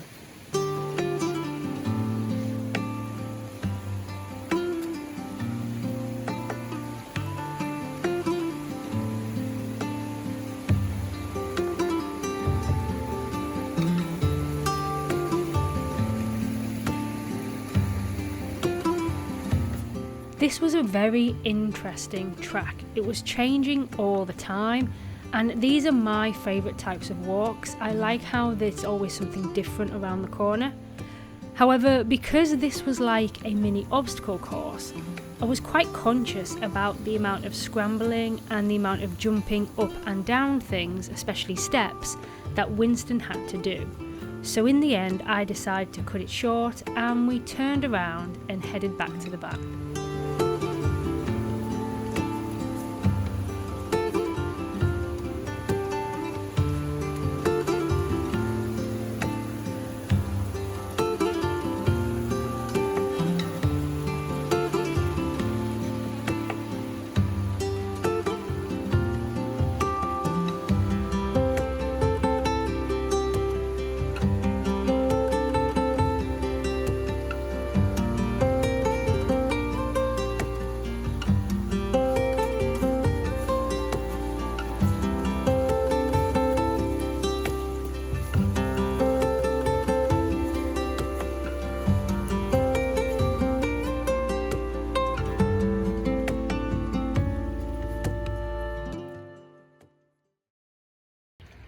So it's not open at the moment because it's February and I'm the only one stupid enough to come and do this. But I do think that in the summer, once you've seen that waterfall and hiked back up that hill, cup of tea, some chips, bacon sandwich would be lovely. And the car park is just there. There's the van.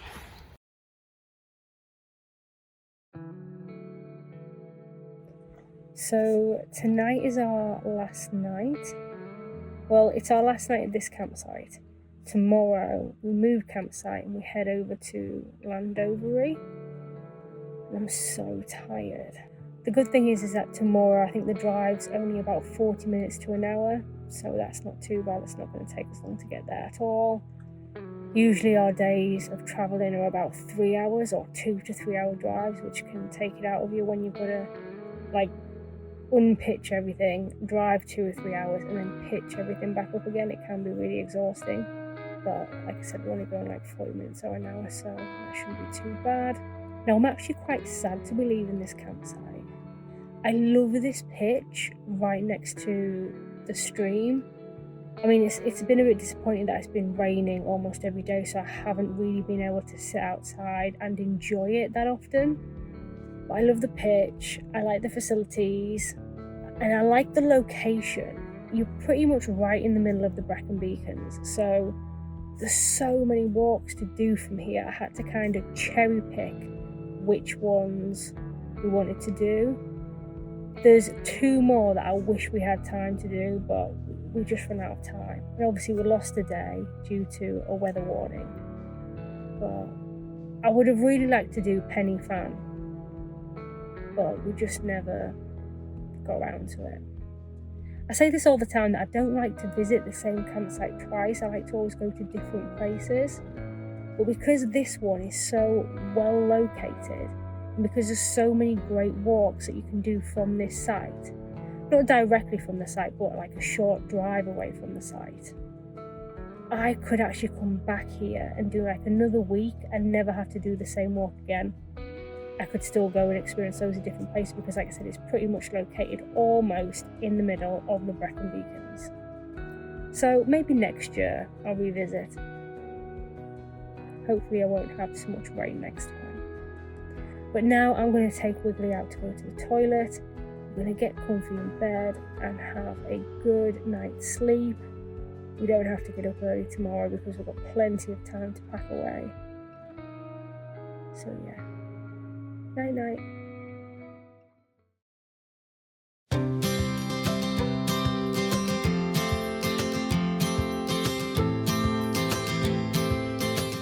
And that wraps up our second campsite of this trip. We are now halfway through our Brecon Beacons adventure. Now, after packing everything away and giving the caravan a quick clean, Winston and I grabbed a quick snack before then hitching up and getting ready to hit the road.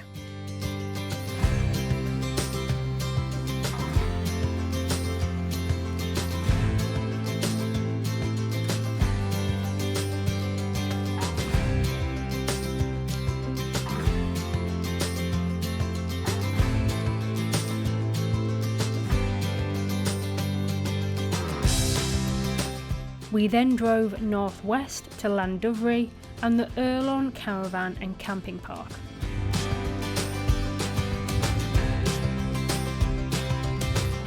After arriving, I went to check in before being shown to our pitch.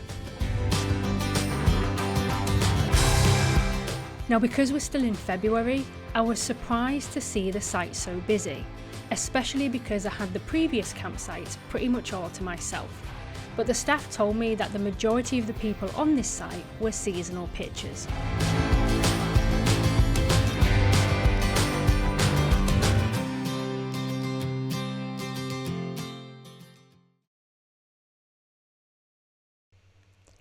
Now, after pitching, my next job was to get my first load of laundry in the washing machine.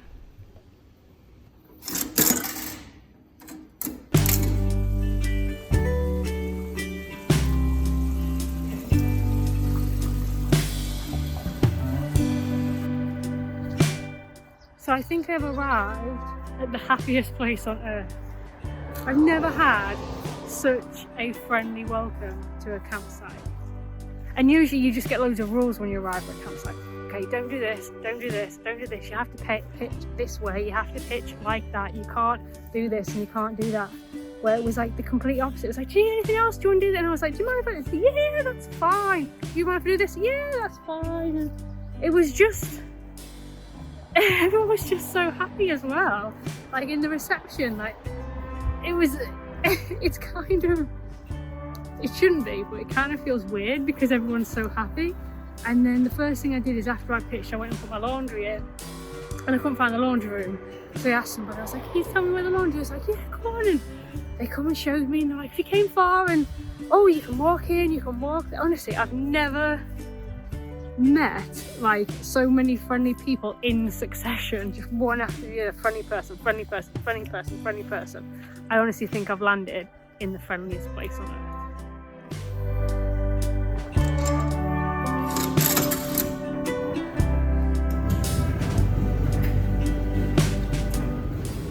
Okay, so the last load of washing is currently in the dryer.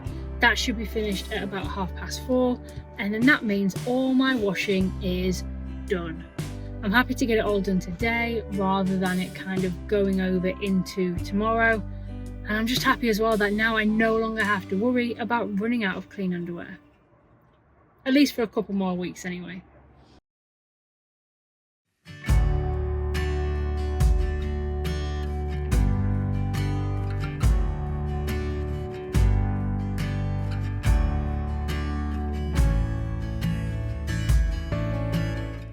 Good morning!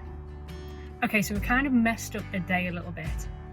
So the original plan was to get up this morning and to go out and do a fairly biggish hike. Okay, so I'm just going to come in over the top of this because I waffled on for far too long and I'm going to save you 5 minutes of your life. So basically, here's the key points.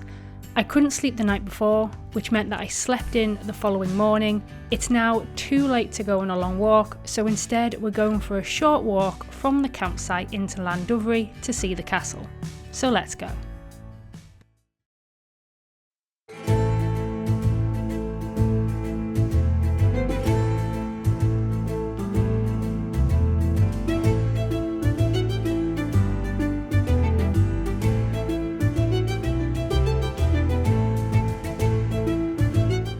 This is the remains of Llandovery Castle, and it's quite imposing due to its position on the hill.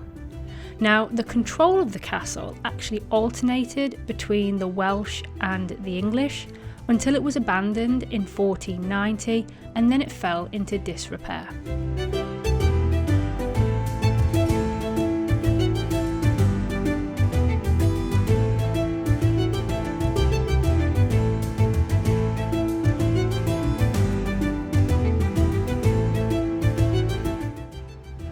I have to say, I've never seen anything like this before. It's fantastic. I really like it. It kind of sets the whole mood. I don't know if that's the right word, but it's nice because it's in like an elevated position. It's as though he's watching over the town. I don't know if that's the point of it, but that's what it seems like. So I went to find out more about this statue, and it's actually got quite an interesting history.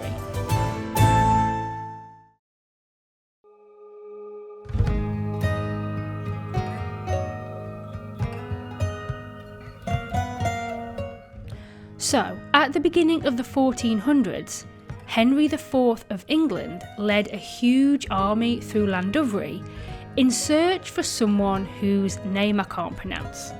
Now, I'll put his name on screen, but I'm just going to call him Llyn.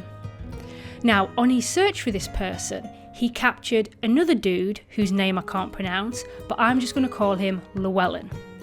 Now, Llywelyn was publicly hung, drawn and quartered before the king because he would not betray Llyn and he would not betray the cause of Welsh freedom. So it's basically like the Welsh version of Braveheart. And this statue commemorates Llywelyn. And there's also a plaque in the market square which marks the spot where he was executed on the 9th of October 1401.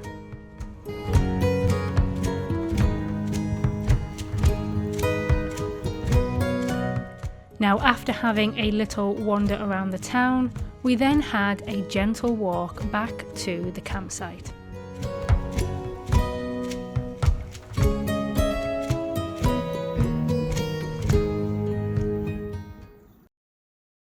Okay, so we're going to do an internet test. Now, this is where I test the site Wi-Fi against my phone's 4G against my Falcon internet booster. Now, every time I've done this test, the booster has won, and sometimes by quite a large amount.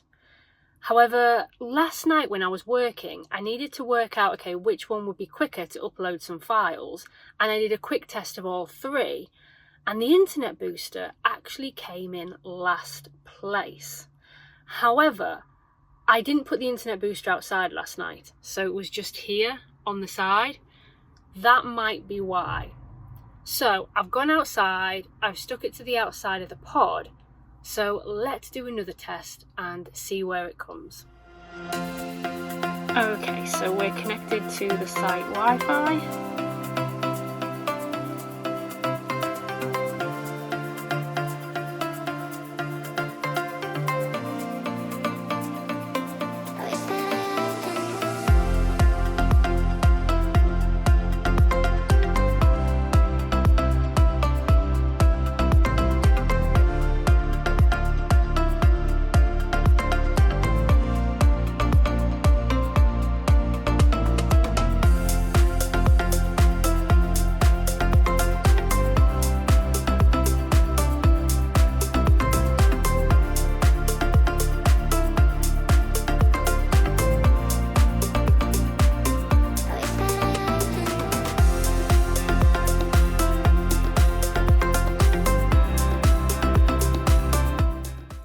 So the clear winner is the site Wi-Fi.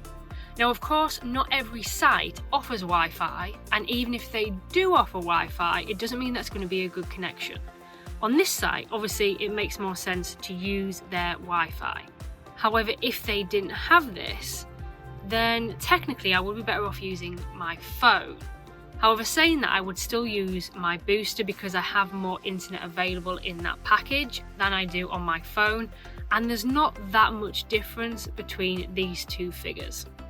I am a little bit disappointed that this is lower, that it didn't really boost any signal at all, but it's still not that much different, so I would probably still end up using the booster if we didn't have such good site Wi-Fi. It was then time for me to do some work and for Winston to catch up on his snoozes.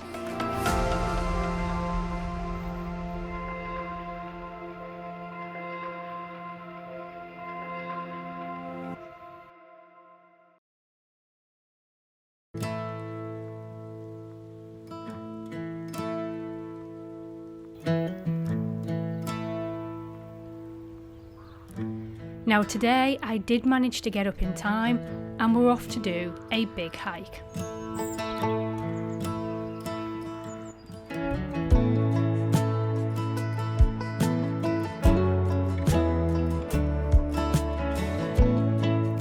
So I did take a wrong turning and I had to squeeze my van's wing mirrors through these narrow bollards. But I managed to make it through.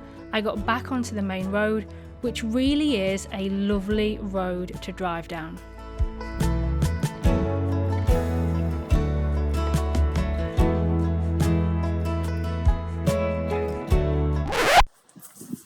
I have just paid £7.50. Let me just say that again. £7.50 to park my car down there. It feels like I've been stabbed and I've not got over that yet.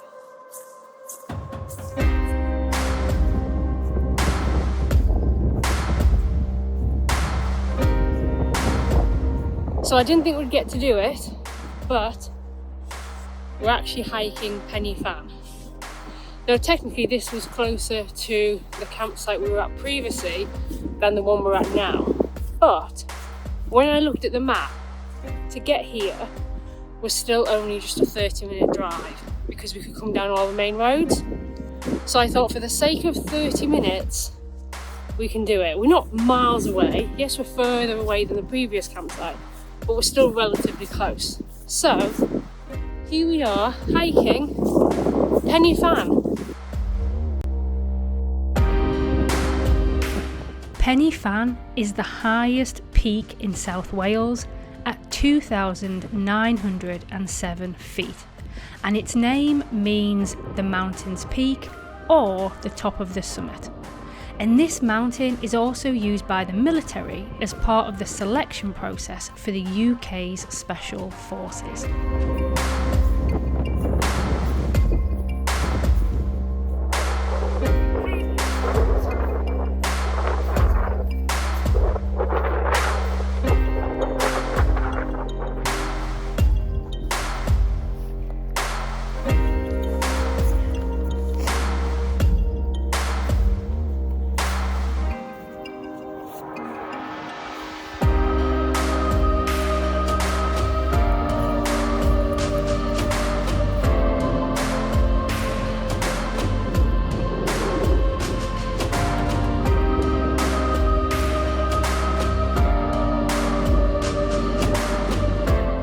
Now we hadn't made it to the summit just yet, but this seemed like the ideal spot to stop and have a quick rest and take in the amazing view.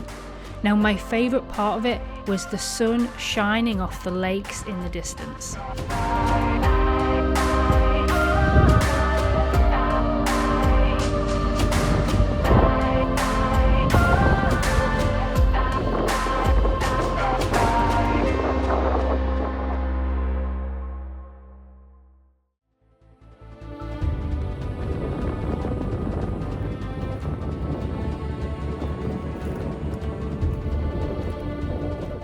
As we continued to hike to the loftiest point in southern Britain, we became very exposed to the high wind.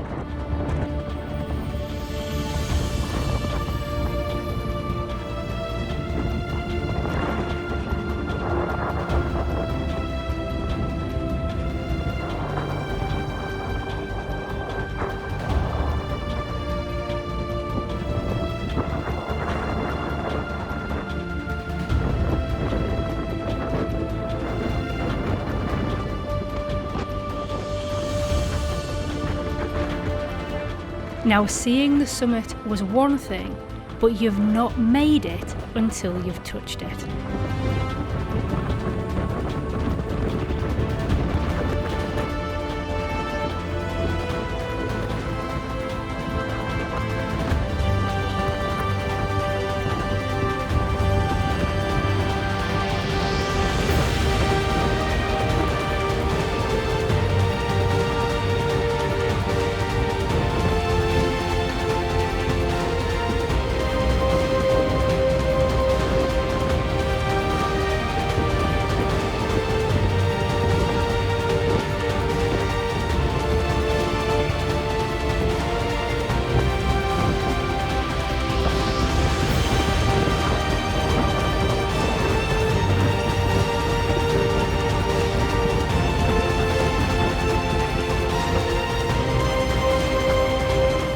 After taking in the views from the summit, we then continued our hike along the trail up to the next peak.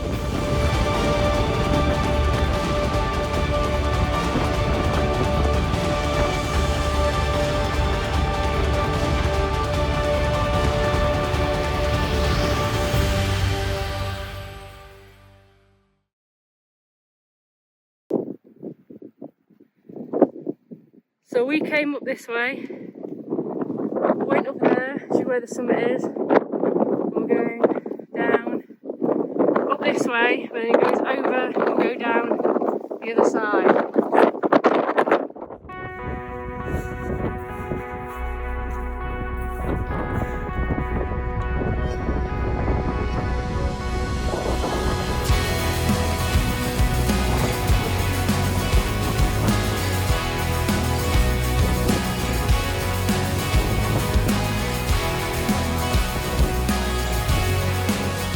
From up here, we were again blessed with amazing 360-degree views, and here's Winston posing for a photograph.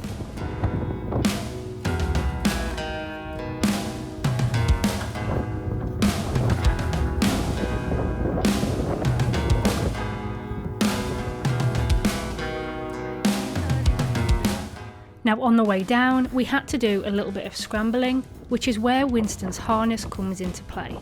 So Winston waits at the top of a steep drop, I hold on to his harness, I tell him to go, and then ease him down. Now if we need to go up a big rock, he kind of does the same in reverse. Now Winston is very experienced at this because we've been hiking hills and mountains for years. Okay, so we've taken a wrong turn. I was too busy taking the views, I was kind of following everybody else. The view was so cute, but I've ended up kind of doing a small loop and then joining back the main track over there. Let's go down this other way. Hopefully it'll be a bit better.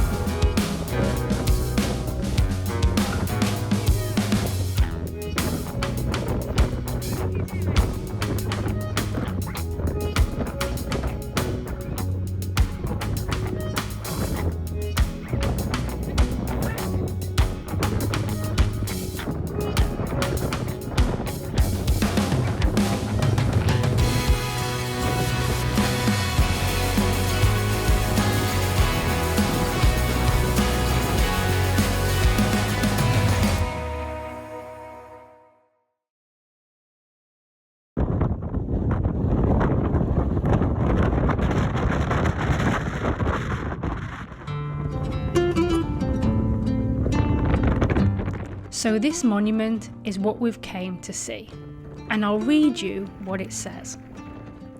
This obelisk marks the spot where the body of Tommy Jones, aged 5, was found.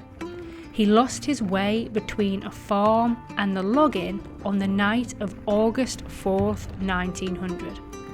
After an anxious search of 29 days, his remains were discovered on September 2nd. Erected by voluntary subscriptions. Now Tommy had been visiting his grandparents at the time, and he is thought to have died from exhaustion and hypothermia. But how a small boy managed to climb so high is still a mystery. And the memorial fund for the obelisk was started when the jurors at Tommy's inquest waived their fees.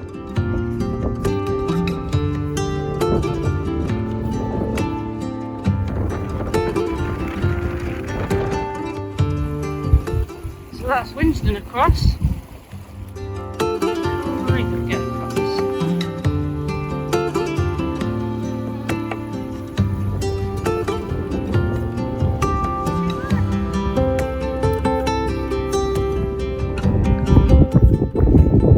Top layer off. Winst, come in. Let's take your top layer off. Good boy, hang on.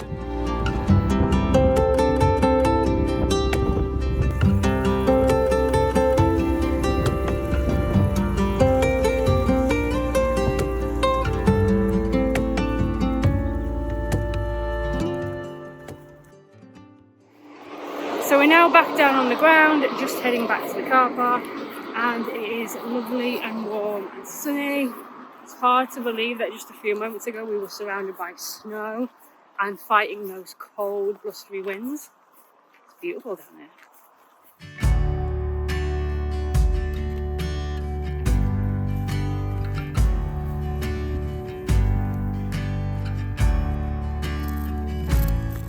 After Winston had had his post-hike treat of a duck's neck and some sprats, it was time to go back to the campsite.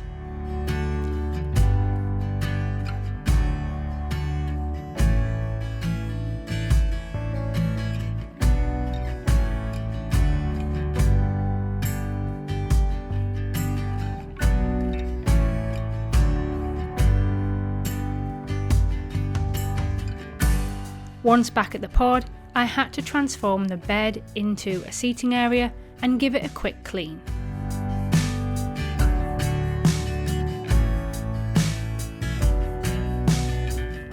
I then made myself a sausage sandwich before settling down to an evening of work.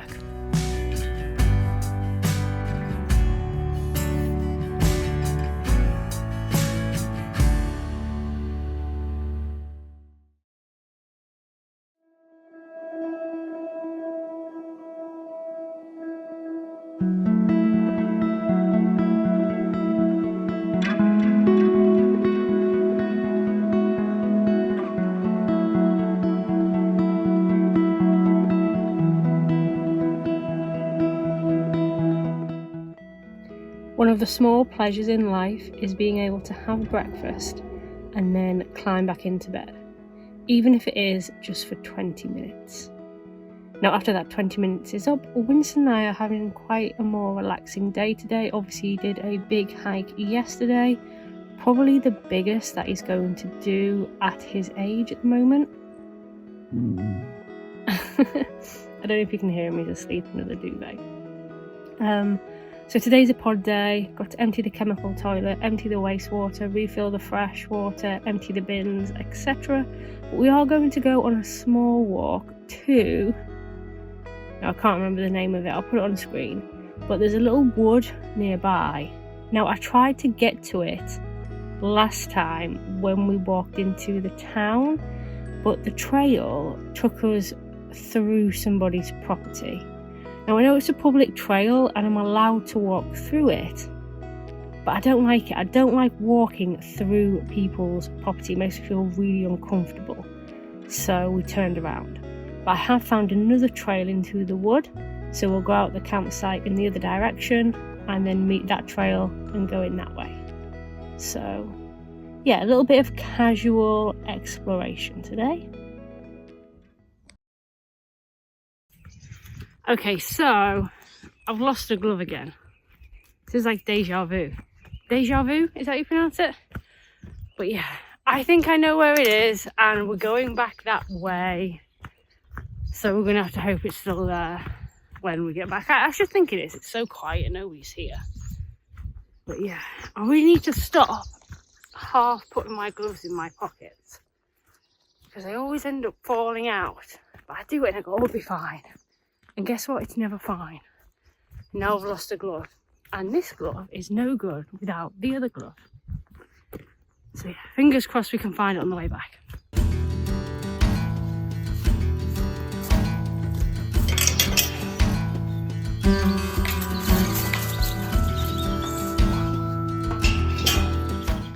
It's quite sprightly for an older dog that just climbed the highest peak in South Wales yesterday. So we ended up on the wrong trail. We ended up down there instead of up here. So I just came up through the woods.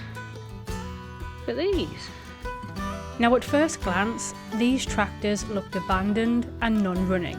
I mean, they had moss growing out of them and they had rusty engine parts hanging out.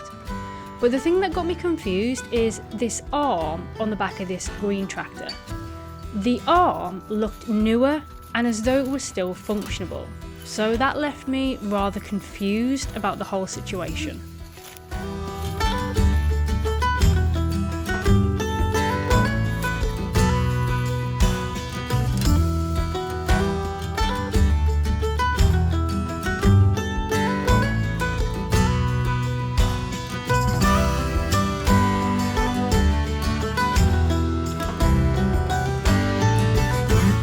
We carried on walking, and then a bit further down I found these log piles. Pretty normal stuff, right? But then as I was walking through the log piles, I found these that are made out of the logs. And I'll be honest, the first thing that popped into my head was that these are what they hang nooses off and what they use to hang people. Now maybe I've watched too many movies, but I quickly left.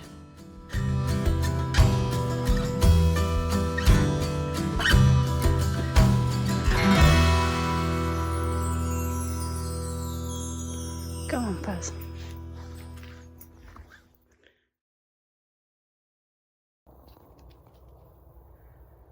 So we are now at the top of a hill. I was hoping to get some good views, but as you can see, I don't think that's happening. Surrounded by trees.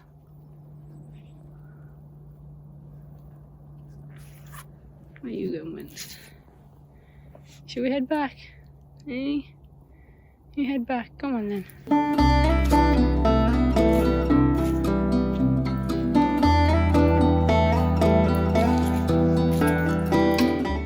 And then on our way back, we found more machinery. But this looked newer. It looked as though it was in working condition. And although no one else was there, I could still smell the freshly chopped wood.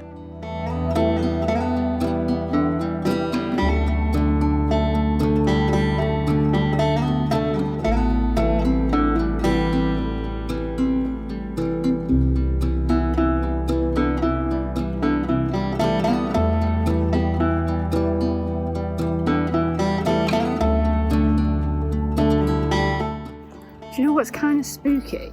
Is that it's 11:30 and I haven't seen a single person today. Not on the campsite, when I got up, when I went to the bathrooms.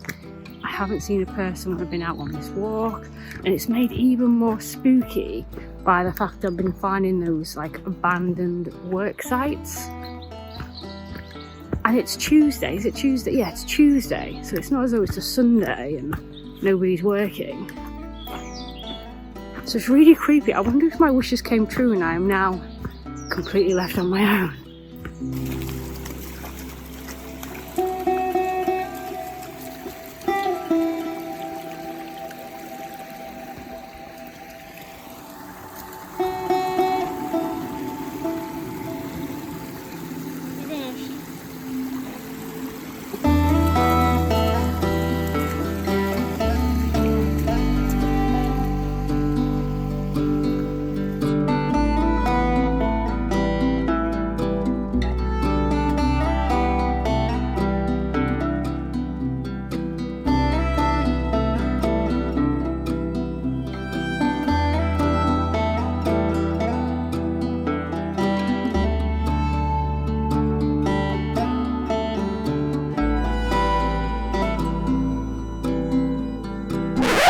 Okay, so this is when we start looking for my glove.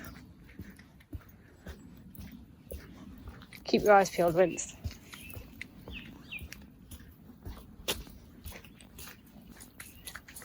Think I see it. I wonder if this is the same glove that escaped last time. Maybe it just keeps trying to run away from me all the time. Got it. We now have a pair again. You're not bothered, are you, Vince? Okay. Well, that was an interesting little morning wander. Although we ended up doing about 4.5 miles by the end of it. I thought it was only going to be like 2 miles. How we ended up doing 4.5, I don't know. I don't feel like I've done 4.5. I don't feel like we were long enough to do 4.5. To put that into comparison, yesterday we did 5.5 miles. Yesterday was much harder though, obviously because we're on a steep incline and the wind and the rocky terrain. Today it was pretty much flat and the weather was very still, so it's much easier to cover ground. So I suppose that's why. But yeah, we only did a mile less than yesterday. It was then time for me to catch up with my day job, not realising that I had chopped my own head off.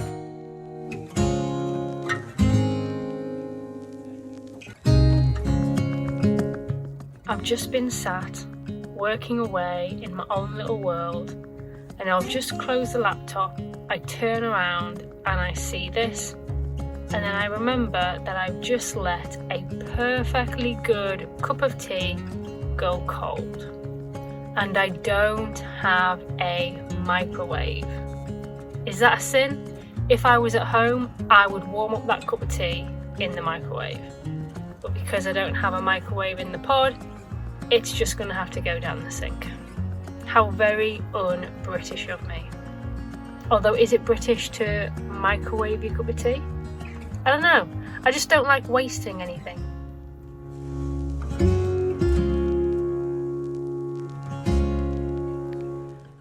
And then last but not least, I went off for a quick shower and somebody had left the toilet seat up.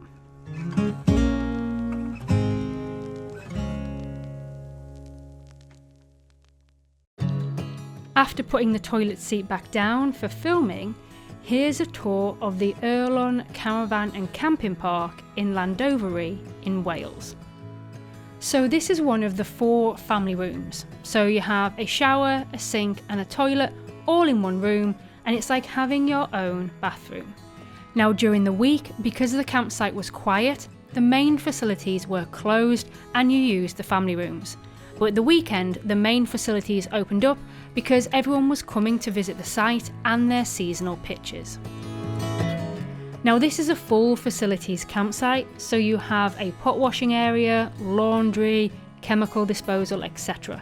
And I really like that you can book online and choose your own pitch in either the adult only or the family friendly areas.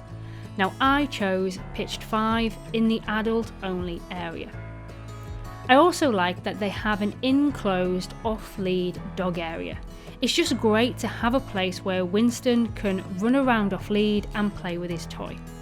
Now I stayed in February 2024, I paid £22 per night and my pitch had electric, water and grey waste disposal, and I also got access to a really good free Wi-Fi connection. I stayed for 6 nights. I had a lovely time and no complaints whatsoever.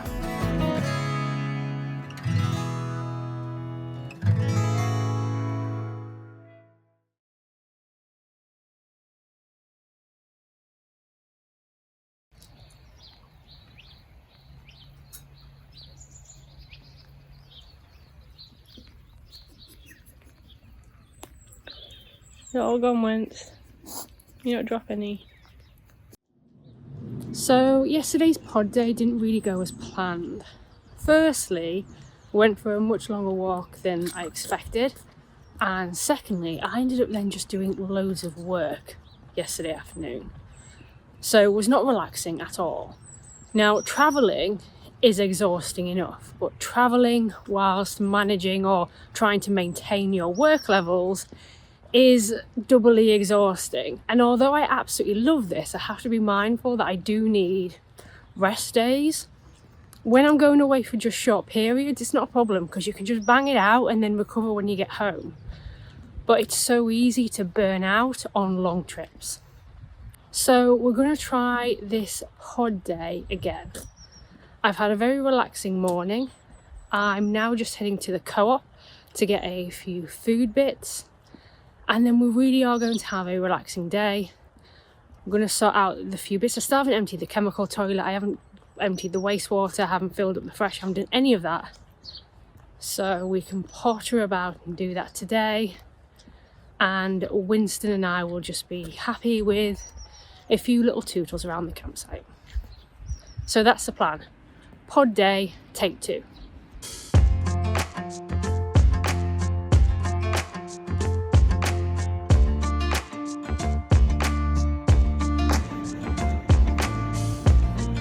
So we tried Bluff last time we were in Wales.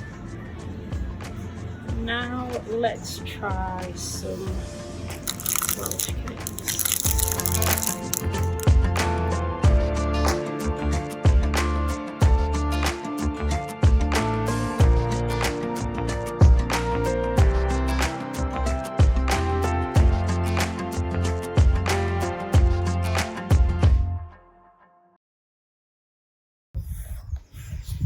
So the downside to having a dog in such a small caravan, firstly he can smell the food I've just put in the fridge and up there, but it's also that when he trumps and it smells, it's confined in a very small space and it's very concentrated, isn't it, Fuzzy? Yeah, it's very concentrated.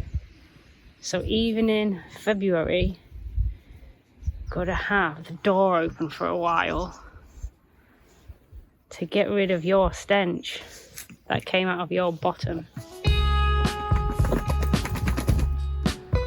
So I came back and put the shopping away, and then we toddled about, did our little jobs, had a little wander around the campsite, all nice and chilled.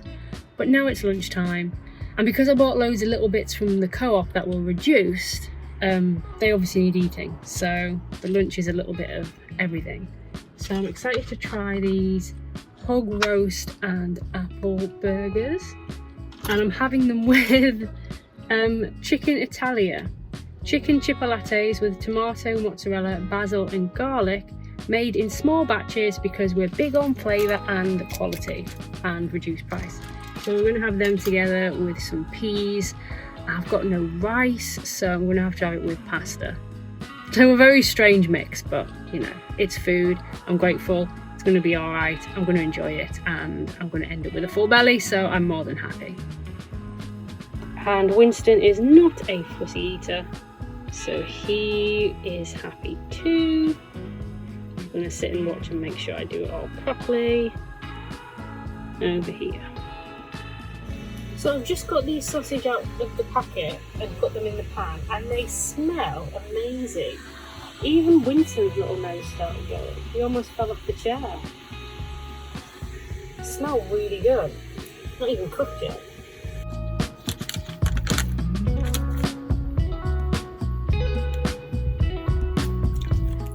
You know you're eating your piggy.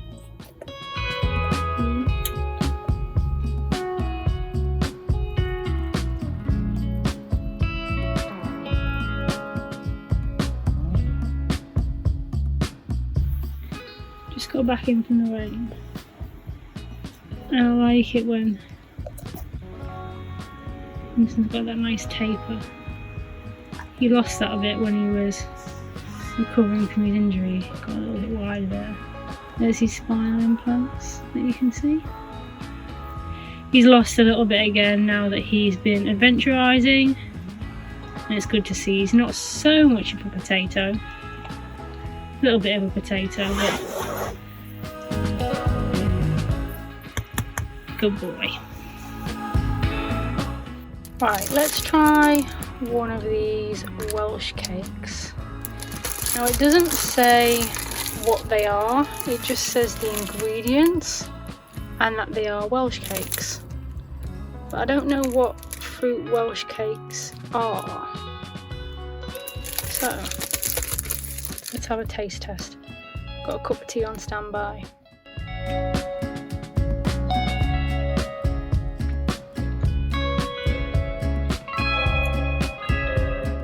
The best way for me to describe these is that they're very similar, not the same, but very similar to a scone or scone, depending on where you're from.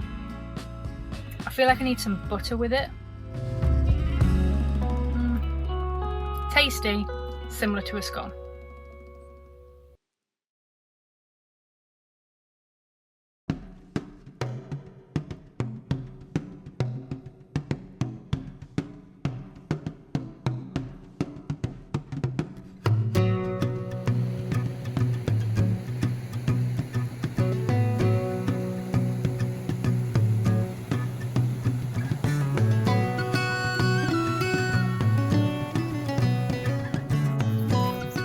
So we're off to see a lake, and this lake has a bit of a mythical kind of history about it, or it's got like a tale about it, should I say.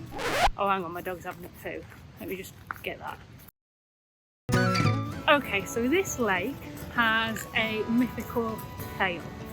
I know it vaguely, but not enough to tell you guys. So what I'll do is, once I'm editing this, I'll research it and I'll tell you guys in the voiceover about it. But we're gonna go to the lake. Ideally, I would like to go up one of these to get some good views. But I don't know whether Winston's gonna be up for it. They're quite big and they're quite steep. So after walking to a lake and then expecting him to climb up the side of a mountain, I don't know if that's a bit much. So we're gonna get to the lake and see how he feels and see how steep it is. We might go up a little bit, we might go up not at all, we might get all the way to the top. We'll wait and see. But first off, we need to get to the lake.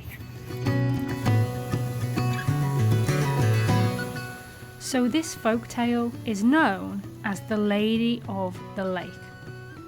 So legend says that a beautiful girl arose from the lake and agreed to marry a man on the condition that he would not hit her 3 times. Now he agreed to this condition, they got married and they had children. But over time, the man hit his wife 3 times. And as promised, the lady went back into the lake.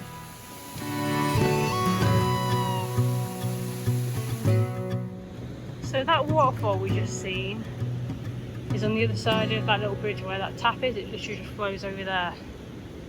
So what's all this then? Is this like some treatment area? Obviously flows down and into here and then out over the other side. But what happens in this bit? That is the question. This has obviously been built for a reason. What is its purpose? Is it even still used anymore? Is it not used anymore and is water just flowing through it? Don't know, Wiggly. Do you know?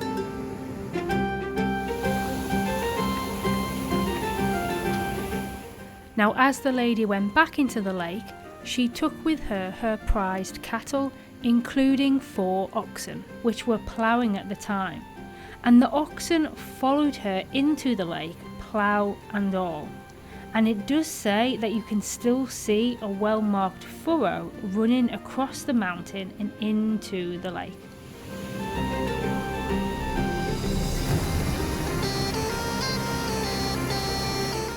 Now apparently the lady did return sometimes to help and instruct her sons, who later went on to become famous doctors.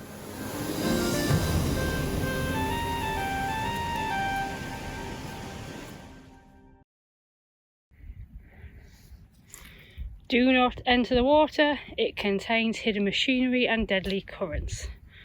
So no wild swimming in the lake. You got that, Winst? No swimming. You stay on the land. Look at that, look how impressive that is.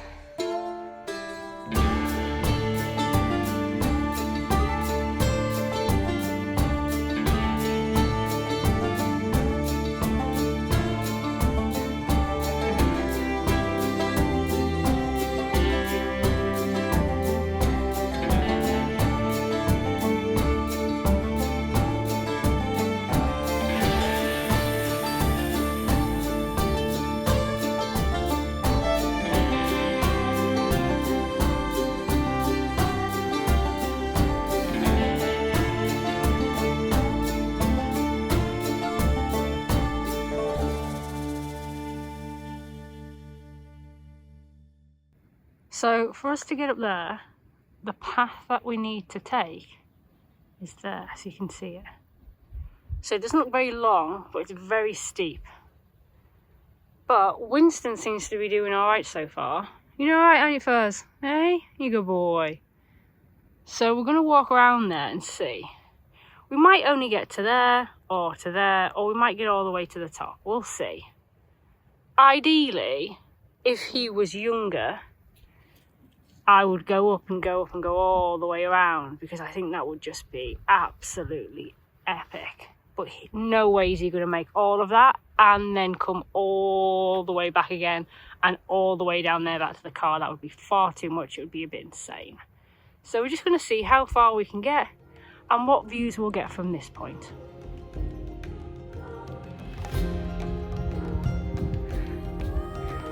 So we were down there a minute ago. We've walked up here. And Winston is still miles in front. Absolutely surprises me, this dog, every time.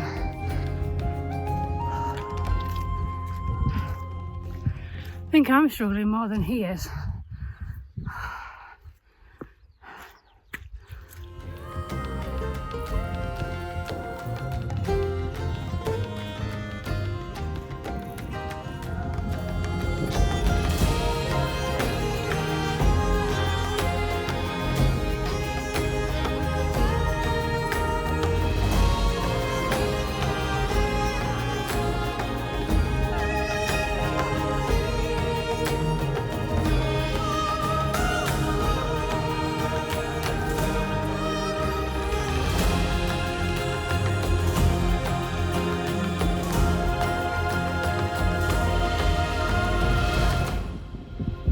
So I thought this was going to be a trig point, but instead it's just a pile of bricks. I still think it marks the top of this hill, and the lake is down there. Instead of walking around that way, I'm going to take the path down there to the car park, which I think will offer some nice views. Come on then, Fuzz.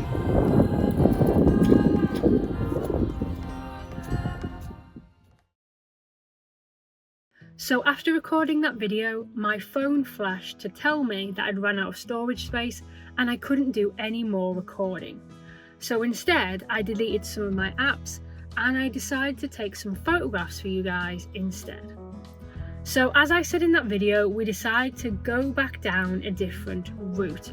Now, because we've had a lot of rain, the grass was really wet and also really slippy. And on the way down, I got a little bit cocky and had a little jog, at which point I slipped over, went sliding for a couple of meters and got absolutely covered in it. Now, we decided to go down another route and I couldn't find the way back to the van because we needed to cross a stream. I thought there would be some type of path or bridge across it, but I couldn't find one. So I thought, well, I'm wet anyway, so I just walked right through the water. So then I got back to the van and pretty much from my waist down was just completely wet. I then had a very uncomfortable drive back home, and then as soon as I got back to the pod, dropped all my stuff off, sorted Winston out and headed straight for the showers. But it's now about 3:30. I'm going to settle down and do some work, and Winston is already fast asleep.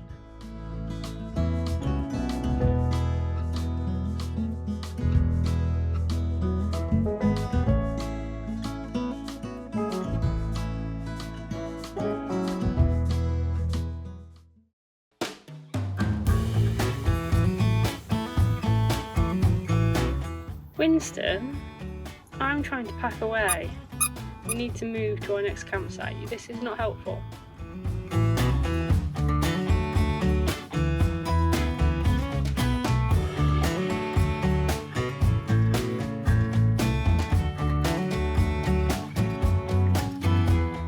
So we were all hooked up and we are off to our last campsite of this trip, which seems really weird. It seems to have gone really quickly.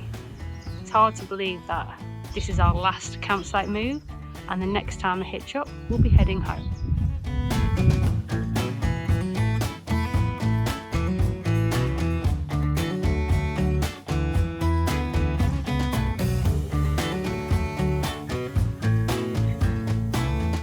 So we're a little bit early for the next campsite's check-in, so we've just stopped in a lay-by and had some lunch.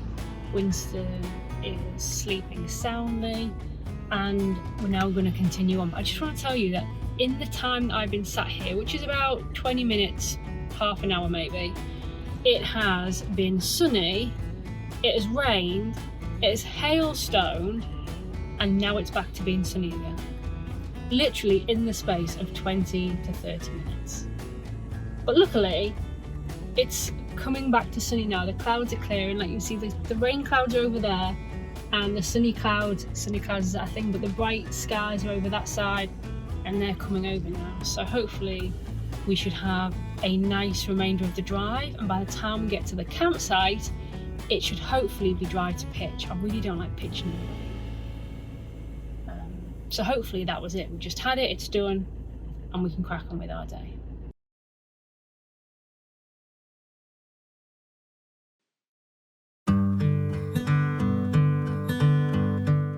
In the last episode, I left you here, in a lay-by on our way to our final campsite in Hay-on-Wye, hoping that the rain and the hailstone was done, and I was trying to stay positive. Little did I know that I was about to have the worst day of the trip.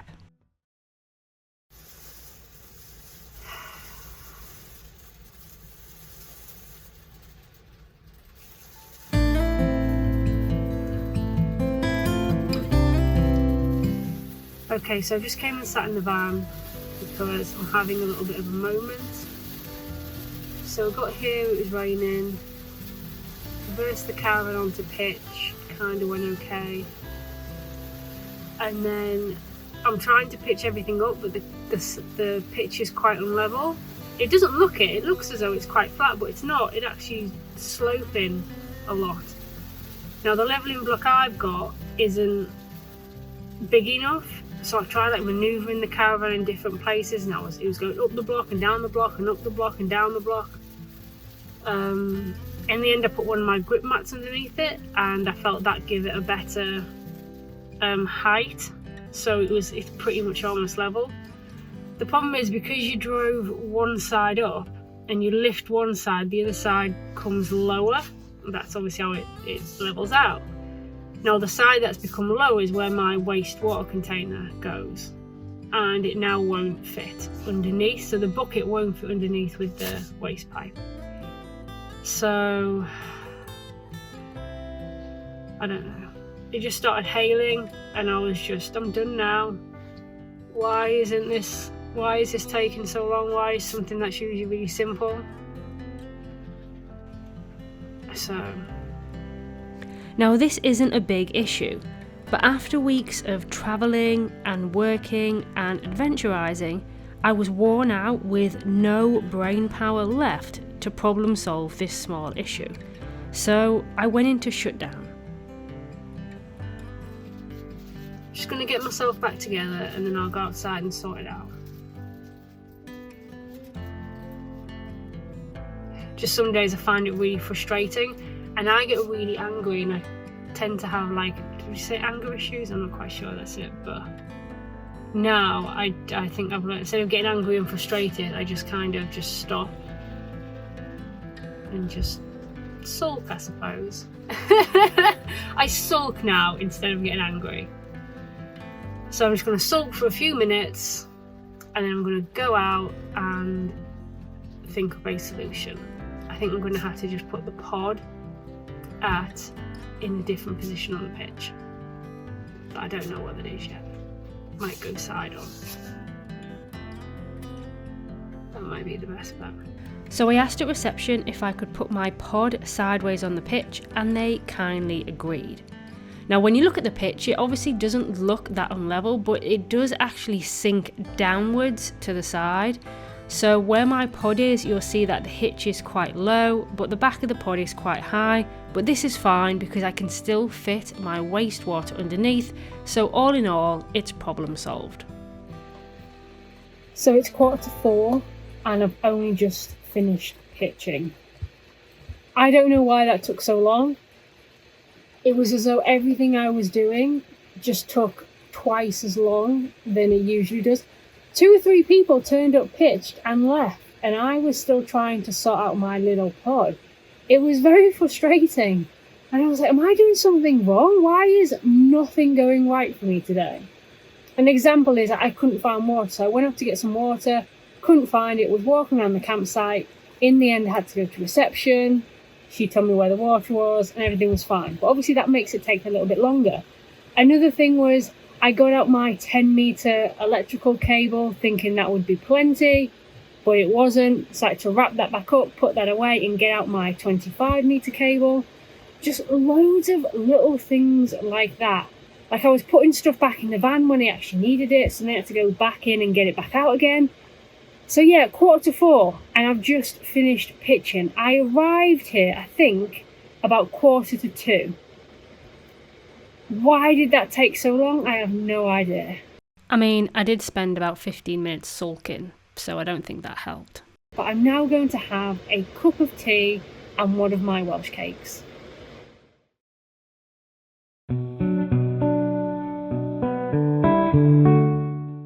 So I don't seem to have the best of luck with showers. I just went for my first one here. I went into the first cubicle, pressed the button, and the water came out, but then it just kind of drizzled out of the shower head, like not enough to have a shower. Pressed it a couple of times, nothing changed. So then I went into another cubicle, pressed the button, the water came out, but then it came out yellow, like really yellow. But then I remember earlier today I went to the reception and I asked them if I could put my pod sideways on the pitch, and she said yeah, it's fine. And I started talking to her, and apparently today was their first day open. I think they might have just acquired the site and it's been closed while they had some work done to it. So I thought that's why it's yellow. It's not obviously been ran for a while. So pressed it a couple more times and sure enough it ran clear. And once all the yellow had been washed away, I then managed to have a shower. I mean, it really is just one of those days, isn't it? It's 10:30, about to get into bed, pull the slats out, and they fall off. I hate these slats with an absolute passion. I'm just kind of mustering up the energy to sort them out. Everything has just gone wrong today. Okay, so I managed to get them lined up, but they're jammed. Something's jammed in there, and the problem is you can't really get to it without lifting this really blooming heavy pillow up. Now I've got to lift all that up and sort them out under there. Hate these slats. Honestly, if you think of getting a GoPod, just be prepared to deal with these. So here we go.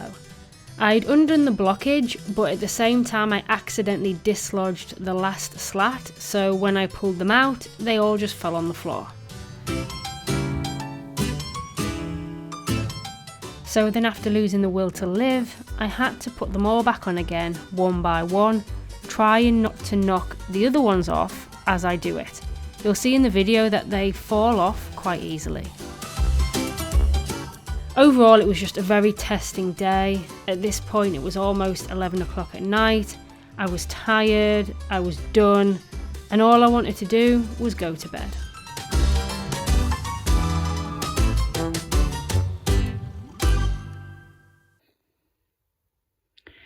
So I just went and taken Wiggly to the toilet.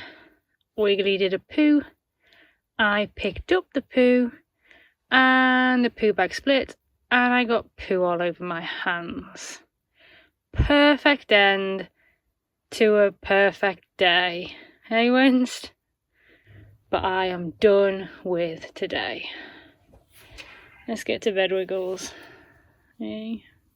And tomorrow is going to be better, isn't it? Yeah. Good boy.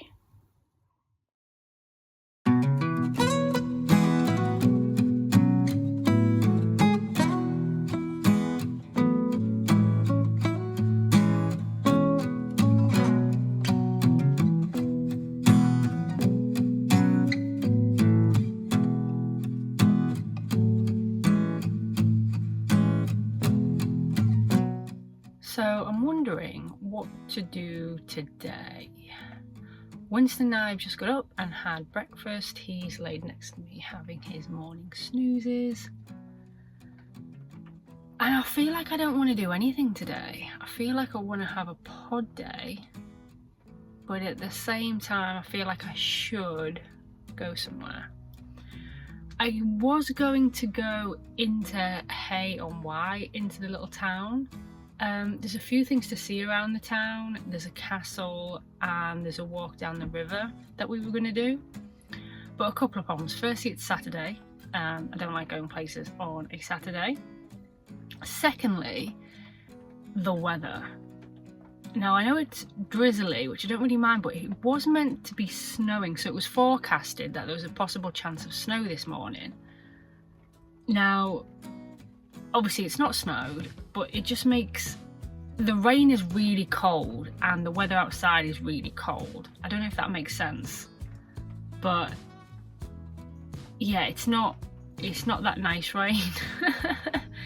It's a really cold and harsh rain, even though it's not heavy. I don't know if this is making any sense, but yeah, the weather there. The third point is my walking boots aren't dry from when I walked through the stream when we went to see that lake, and I left them in my van when I should have brought them into the pod to dry them out. So they're not very pleasant to put on. I could put my trainers on, but I don't like walking in my trainers any considerable distance, and if we're going to be walking down the river, again, I don't want to be in my trainers. So yeah, I'm feeling like today should be a pod day. And again, obviously after yesterday, not going to talk about it too much, but after yesterday I'm thinking, should I just have a chill out day in the pod? I'm thinking that's where we're heading. Although I feel as though I should go somewhere, but I'm not really wanting to go anywhere. Does that make sense? I'm also working on the next video for you guys, so I'm working on vlog number 10. Obviously by the time this comes out you would have got vlog number 10, but yeah, I'm enjoying it. I enjoy making these videos for you guys, so I might just get comfy and warm in the pod, crack the laptop out and just carry on with that. Do you know what? Just recording this video and talking this out, I think I've just made my decision. I'm having a pod day, I'm having a relaxing day, I'm going to work on the video, maybe do some other bits of work as well, but we're going to have a relaxing Saturday in the pod. Thank you very much for your help.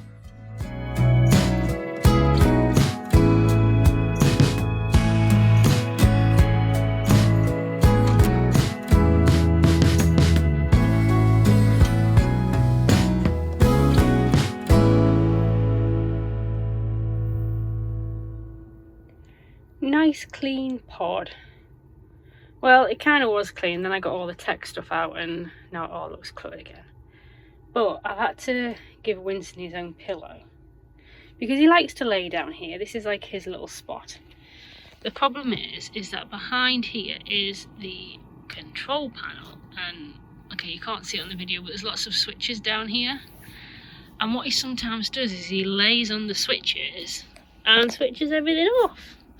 Don't you? So we'll be sat there at night and then all of a sudden all the lights will go out because he's laid on the switch, or he'll turn like the charging of the leisure battery off or something like that. It's very inconvenient. And I'll sit, and hopefully that cushion now will stop him from switching everything off. Okay, so it's internet speed test time. Now this site actually has 2 Wi-Fis, so we'll test both of them along with my phone and my Falcon internet booster. Right, so you've probably seen enough of these speed tests on this trip, so I'm just going to jump right through it and we'll get straight to the results. A very interesting speed test. Obviously these 2 are no-go.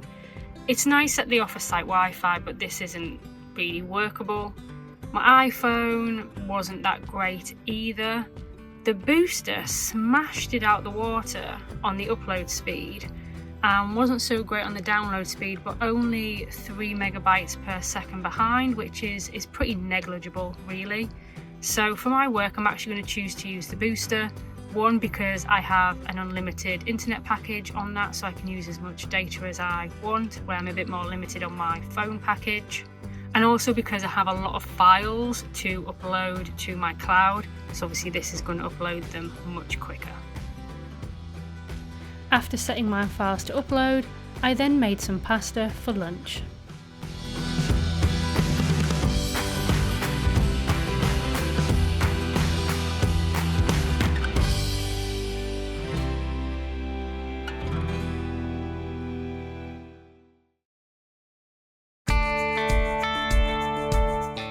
Now, after being stuck inside for most of the day, we had to get out. So here's a little tour of the Hay-on-Wye Campsite. Now, it has just reopened after being acquired by new owners. The new owners are super friendly, they're campers themselves, they're very passionate about the site and they've got lots of plans for it and they are investing in it. So although it is a lovely site and I had a great stay, I'm only expecting it to get better and better. Now, this block here is the facilities block. The only strange thing about this is that the showers and the toilets are in separate rooms. So here's the room for the ladies' toilet. As you can see, they are immaculate and they look brand new.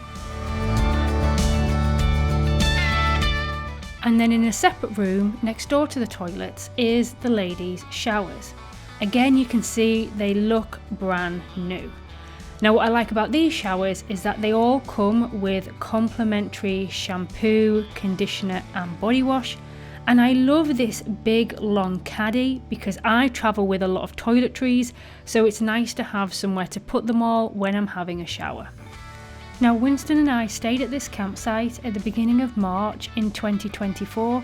I paid £29 per night for an electric pitch and £3 per night for Winston. Now, if you want to see what walks and adventures we had from this campsite, then please make sure you subscribe because they'll be coming up in the next episodes.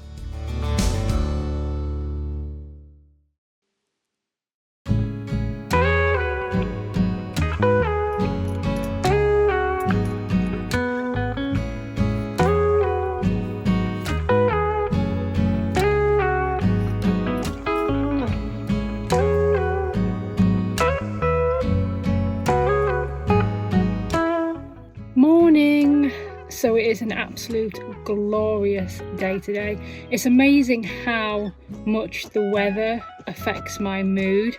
I don't know if that's the same for everybody else, but it just seeing some bright sunshine this morning just makes me feel so much better. But today we are now doing a walk. We were doing the walk that we were kind of meant to do yesterday, where we walk around the town. Now, the good news about not going yesterday is that I found out a bit of information.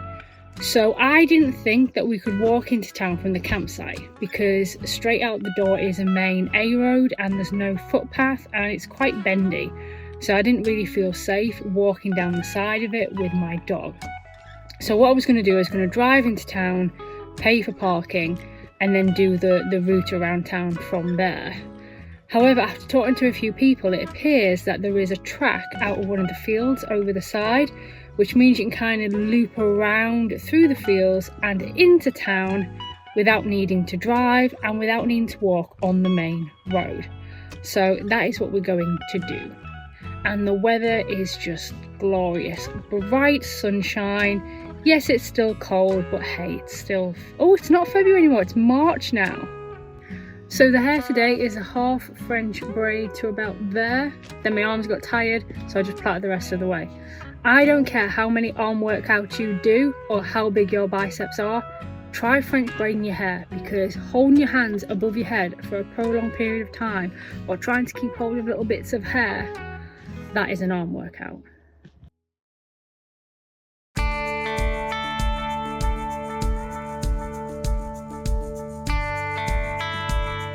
Hay-on-Wye is a market town in the northeast corner of the Brecon Beacons.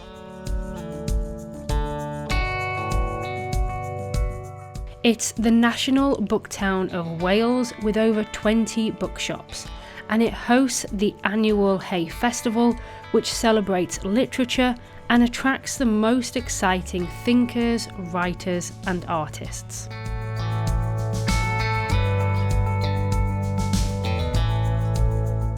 Now, in the centre of the town, with its own honesty bookshop, is Hay Castle, which was once a medieval stronghold. Now, throughout history, it's been regularly burnt and damaged by fire and then rebuilt.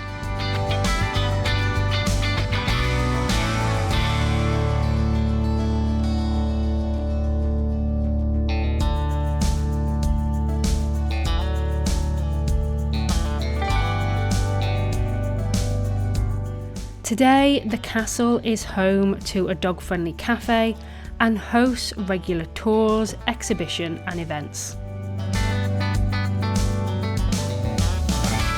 And this is thanks to the Hay Castle Trust, which is a charity that worked to keep the castle as a public building for the people of Hay and visitors to enjoy.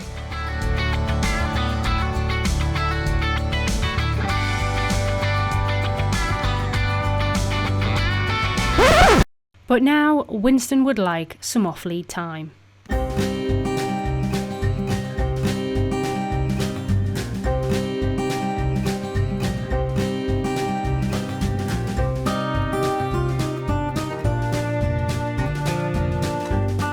While walking along the river, we discovered numerous tree carvings, which really were the highlight of the trail.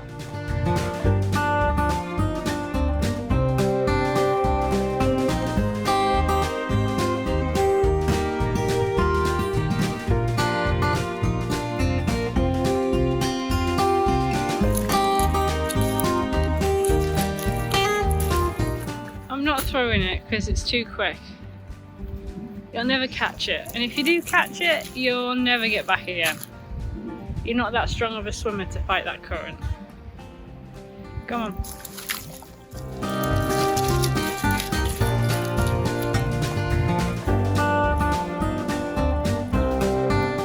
This is lovely. I'm having a really nice time. Winston's having a really nice time. The weather is just glorious. It's a good day.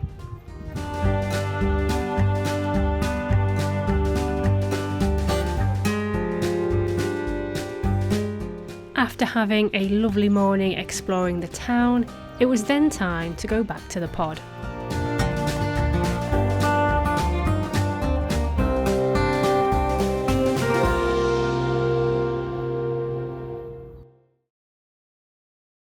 It is such a lovely day. Like, the difference of just being able to stand here with the door open whilst I'm cooking. I'm so ready for summer now. Now I've had a taste of it, I'm ready for summer. Okay, so I know I've been banging on about the weather in this episode, but if you've watched any of my recent vlogs, you'll know that I have spent the winter in my waterproofs almost every day just getting wet. So to have these dry, sunny days, they make a huge difference to life in the pod.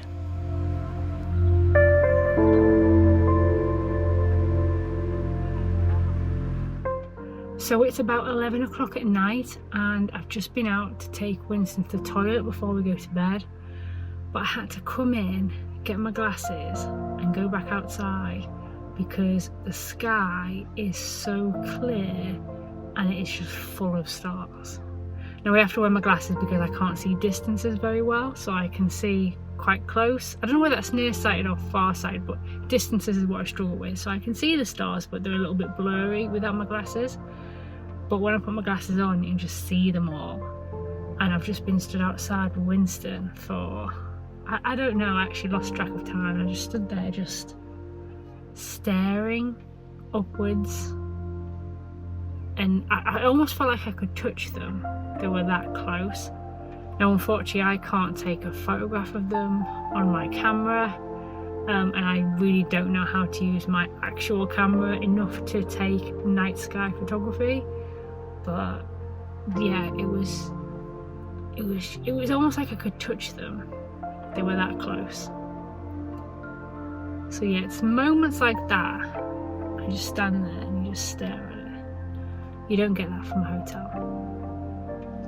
Anyway, although I could stand out there all night, it's now time to get to bed because we have got a mini adventure to go on tomorrow.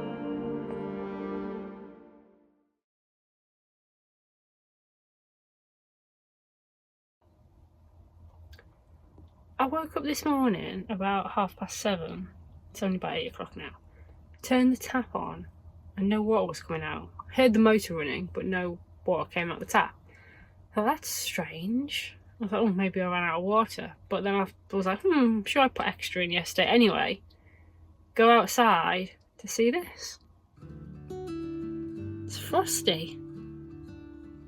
My water had actually frozen.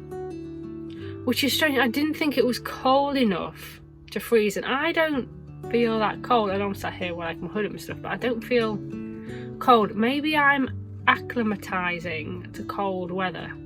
Because even now, like, I put my hand in my fridge and I think the fridge doesn't seem that cold. So I actually put my little digital thermometer in there, and it's like 2 degrees in there. And I'm like, oh, probably a little bit too cold. But it doesn't feel cold to me anymore. I think I'm acclimatizing to the cold. The fact that water can freeze outside and I feel fine is quite strange, because usually I feel the cold quite a lot. And I know I've got my heating on in the pod, but it's still on very low. But I will take a day of frost and crispy grass and frozen water any day over rain and mud.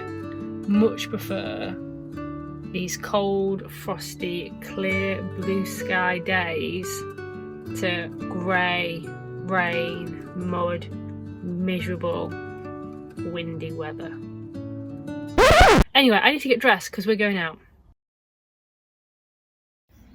Okay, so this is a very small car park. Park my van here. It is in front of some gates. But firstly, there's no sign to say don't block the gates, and secondly, I don't think you'd get a vehicle through there anyway. So I don't think I'm blocking anything. I've put a note in my car to call me if they need it moving, but that doesn't look like it'll fit a car through anyway. And there's no sign to say don't block the gates. And it did say that the car park held 3 cars. There's 2. And then this is the 3rd, so hopefully I'm not blocking anything.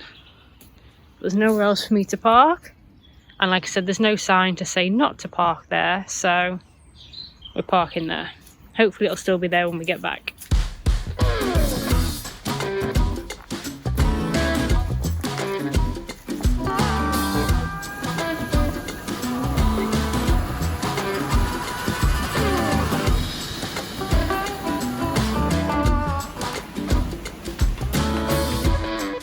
Okay, so we need to divert slightly because the path is closed, and that is due to ash dieback in the trees. So we're not allowed to go down there.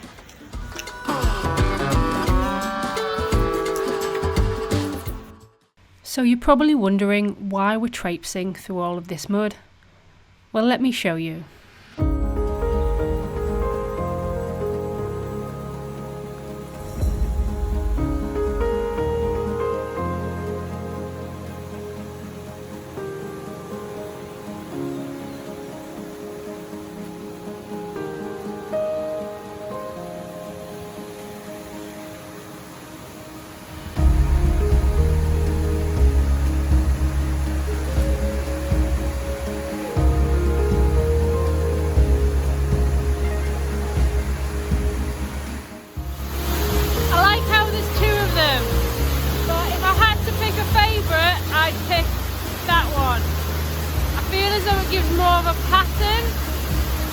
But then I like the power of this one at the bottom.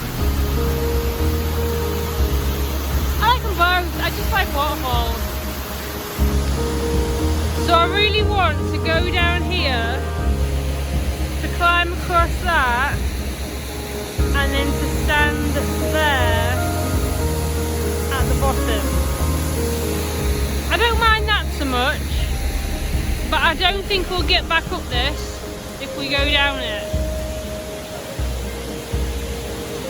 slippy and it's kind of steep all the way around. I'm already a mess. So we'll just have to enjoy them from here.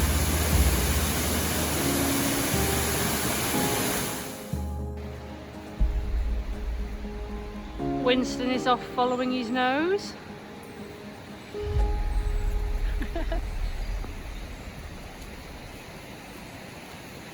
Wherever that nose will take him.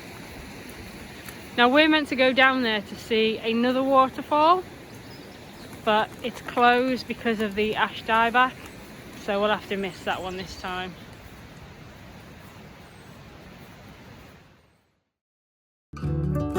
On the way back to the pod, I made a slight detour to pick up some more food shopping, and then I settled down to work and Winston settled down for his snoozes.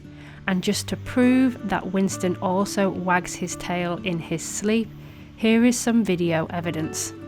I really hope that he's dreaming of our adventures.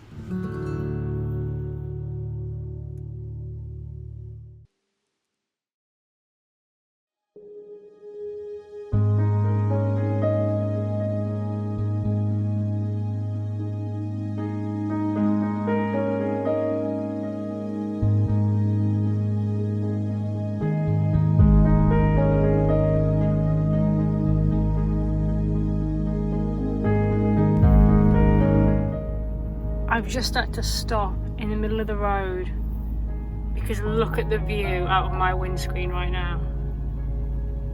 Even Winston's looking at it. Really?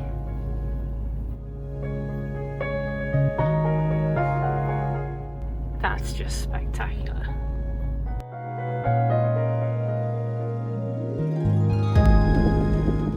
Okay, so we've just arrived at the car park and I'm already absolutely blown away by the views.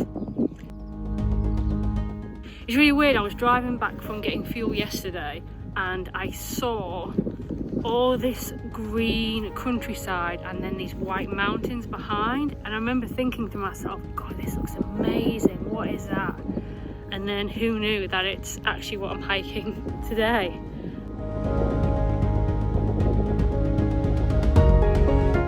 So we're hiking Hay-Bluff, which is, if I can get it right, up this one.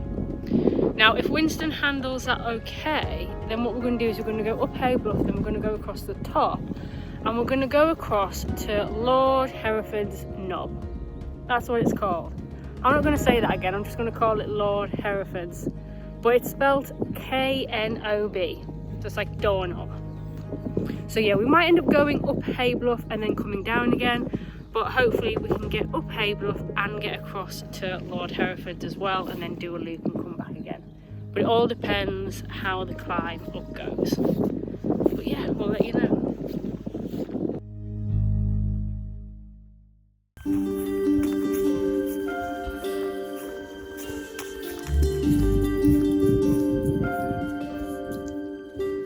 So we are among sheep, the bush is there, but also horses. Winston's not bothered, he's not going to bother them, but yeah. But there, you can see him better now because of these white blaze.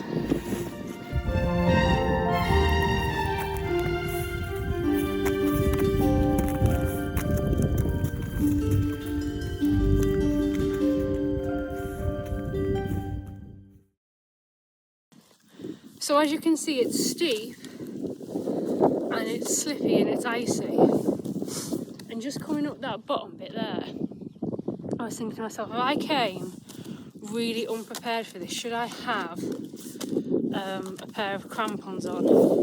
It's like them spikes that stick into the snow when you're walking, because it's steep and it's icy.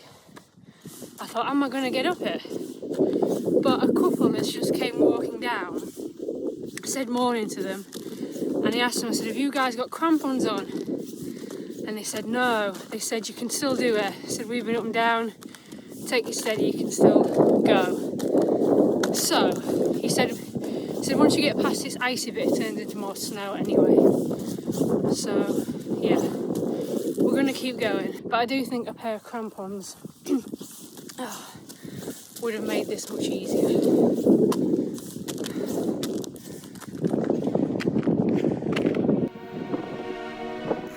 We're not at the top yet, but I couldn't help but turn around and see this.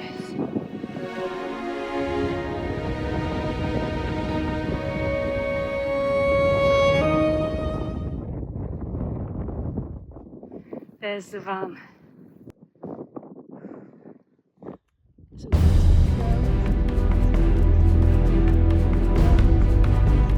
So I leave Winston to climb on his own.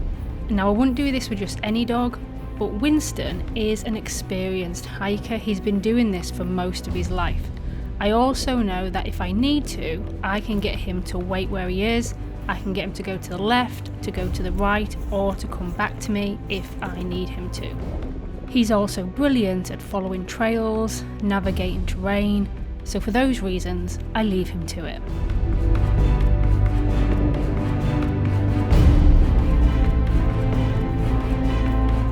So in some areas, the snow's quite deep. I thought I lost my leg then.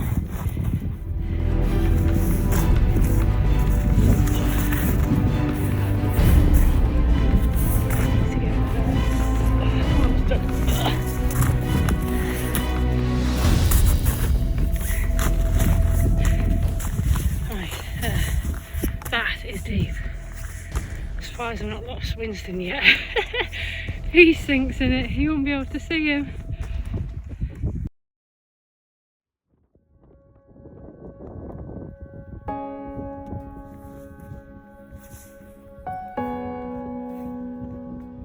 Hay Bluff is 2,221 feet high. It's one of the highest peaks in the Black Mountain area, and we just reached the top.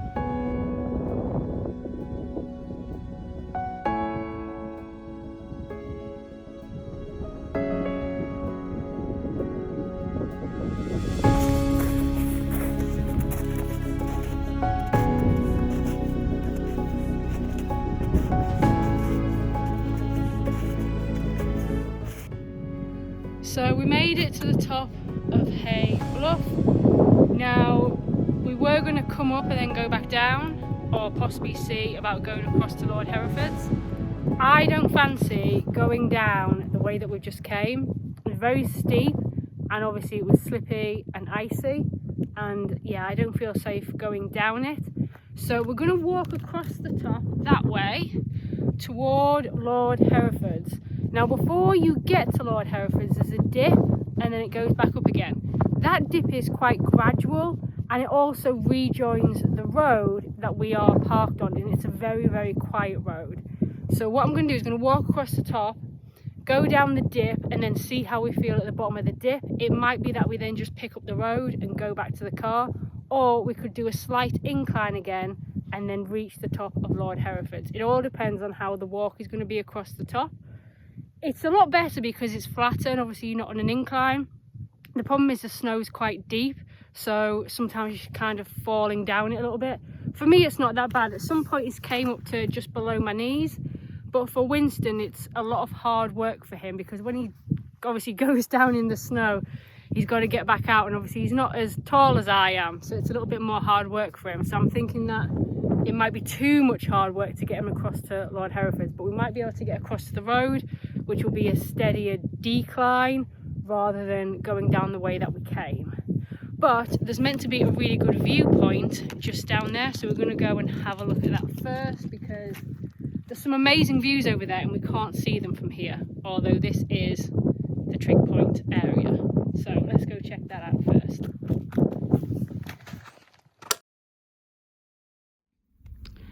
So we just went through a real deep bit where Winston almost disappeared and he needed help getting through it.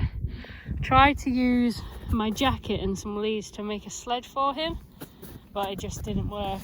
So in the end I just had to put a lead around his harness handle. He's got his harness on underneath all them, so I flipped his coats forward wrapped the lead around his harness handle and then kind of held him up a little bit as we walked. So he was still sinking, but not sinking as much because I was taking some of his weight. I was kind of, I don't know if you can see in my shadow, I was kind of holding him, and then he was on the edge of the lead. But yeah, it was far too deep for him, bless him. He did almost disappear at points. But look at this, guys. Winston, come up this way.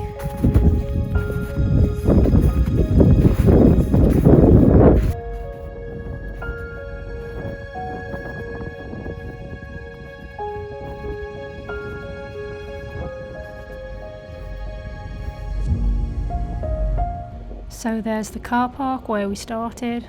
A few more people in it now, but it's about there.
I'm going to do this next bit in voiceover because you can't hear what I'm saying through the wind.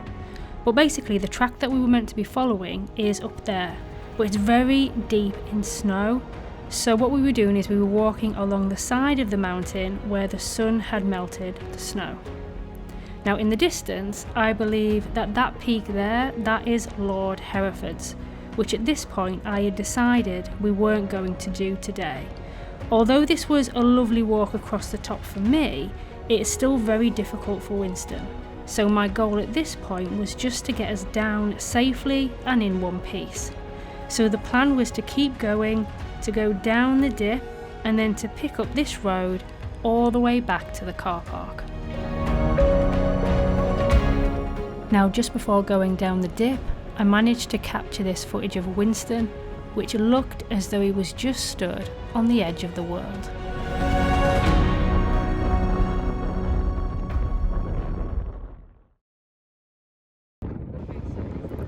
So this is our descent down to the road. As you can see, it's much easier and much safer than the way we came up. Yeah, Lord Hereford's knob is going to have to wait for another day. Can't believe I just said that on the internet. I then stopped to take in the views one last time before making our way down.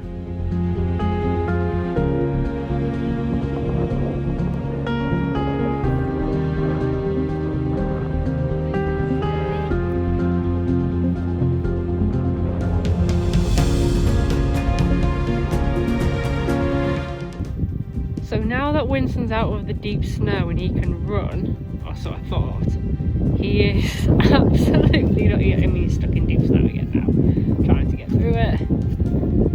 But when he hits the grass, because he can move quicker, he's almost had like little mini zoomies, because he's had such a long time of struggling to move through deep snow that as soon as he hit the grass, he was just gone. He was like, oh hey, I can run again, I can move again.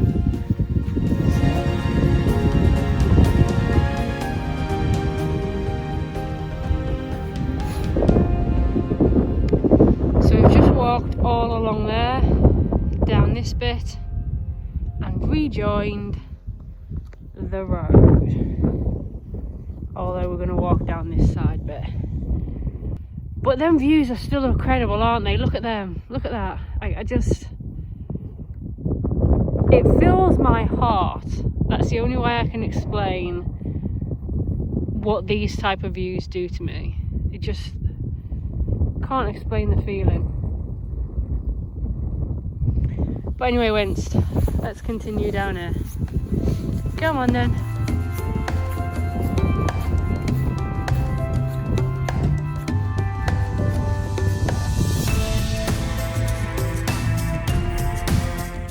I'm feeling really good right now. I think it's because we made it down safely. If I was to have like an objective review of that walk, shouldn't have done it with Winston. It wasn't suitable for him. For some reason, when I was going up and I just saw snow, I just thought it's just going to be snowy at the top. We can walk through snow. Never in a second thought that it would be deep enough to swallow him, and that there would be times I'd just see his little head poking out over the snow and I'd have to fish him out. Obviously it doesn't harm him, it just makes it very difficult and very tiring for him to move through it. He's 12 years old, he doesn't want to be jumping constantly through deep snow. So that's why we had to take a bit of a shortcut to come back, but at the same time we couldn't go down the way we went up, because for me I think that was just too steep, too slippy and too dangerous to be going down for him and for me. So yeah, in hindsight it wasn't suitable for Winston, but we got through it. None of us are injured and we're safely now on the road back home, and lessons were learned.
Thoroughly deserves that treat.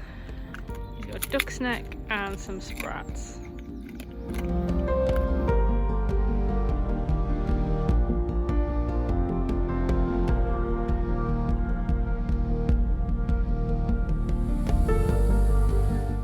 So I've just had lunch and I'm now sat in the pod about to start work, and look at the weather, look at this sunshine. It's hard to believe that earlier today, not more than a few hours ago, Winston and I were walking around in snow.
last full day of our adventure.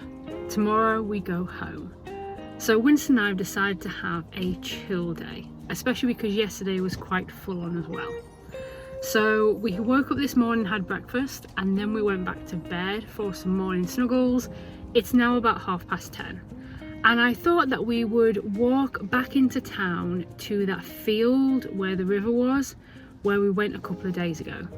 Mainly because Winston loves nothing more than just playing in a field with his toy. And although we go on all these adventures and these long walks, he doesn't get to do that very often because we're always hiking up something or we're always going along trails. It's very rare that he is just in a field with his toy. And since that's one of his favourite things to do, I thought we would go and do it today for our last day of our adventure. It's also very relaxing for me because I don't really have to think about anything. I don't have to think about where we're going. Are we on track? Are we going up a hill? Are we going down a hill? Where's the traffic? Where's the steep drops? Where's the waterfall, etc. I can just chill out and wander around a field as well. So that's our plan for today. And Winston is all ready to go with his toy.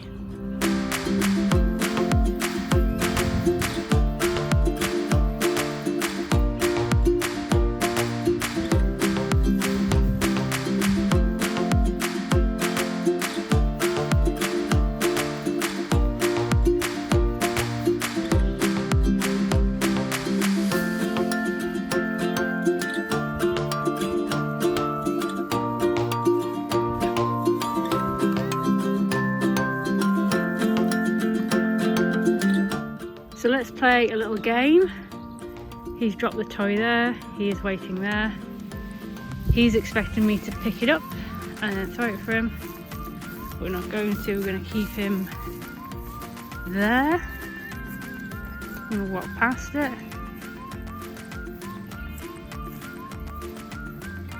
Walk past him.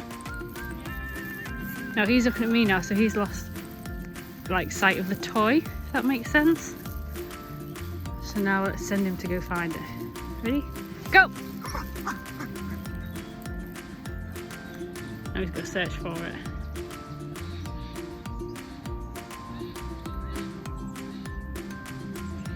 Good boy, come on then. Good boy. So let's try another one. Toy's there. Winston is there.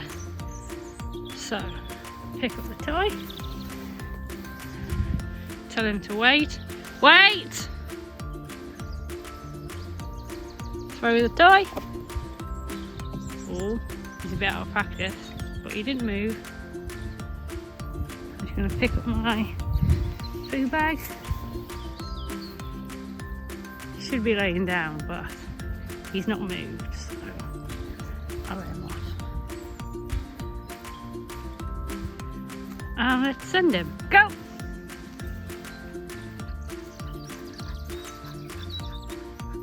Oh, there we go. Good boy. Come on then. So how do I get him to lay down? You can't see it on the camera. But basically I've just put my hand up in the air. So when he looks, hands up, and there we go. Okay, so let's try a different one. Let's see if I can stop him mid-go. So, pick up the toy. Wait. Throw the toy. Stayed down this time, that's good. So I'm going to send him, but then I'm going to stop him. And he's not done this for a while, so we'll see how he gets on. So there's him. There's the toy. Ready, go! Stop! Good boy, go! Oh, he's a good boy! You is a good boy.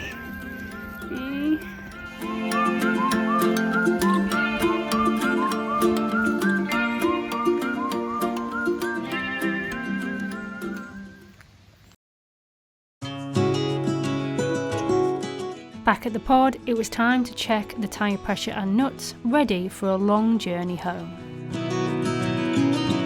Where will you go? Won't you miss the ones you know? I'll be here, hanging on, waiting for your call. Seems like time as a wave passing by, leave a mark in our marks to turn to memories. River's gonna cry when you're gone, gone, gone, gone. River's gonna cry when you're. River's gonna cry when you're. River's gonna cry when you're gone. And for a little bit of extra procrastination, I had a little play with Winston. River's gonna cry when you're gone. It's gonna cry, it's gonna cry.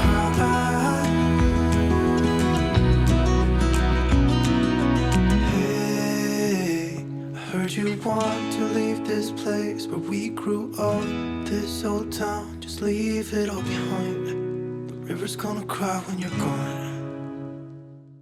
The last sunset of our adventure.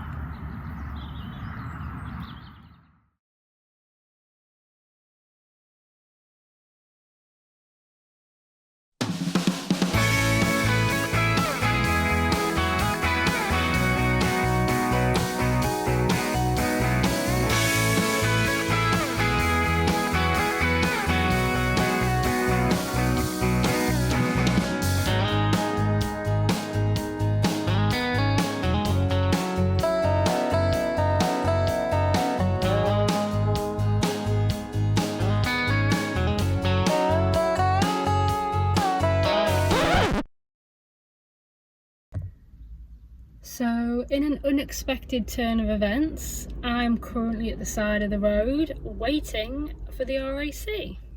So we left the campsite, I was heading towards the M5 to go up the M6, and we were currently on the A44, and my oil light started flashing red. So I pulled over, checked the oil in the dipstick, and there's plenty of oil in her. And I looked underneath, doesn't seem to be leaking anywhere. So I have breakdown cover with the RAC, give them a call, and the lady on the phone was actually a little bit like, well, have you just put oil in her? And I'm like, she's got oil, she's got plenty of oil, and she's just had an MOT, she's just had a full service. The oil level isn't the issue. Anyway, someone's coming out. I've got about a 2-hour wait, which it's about 12:30 now. Oh, someone's phoning.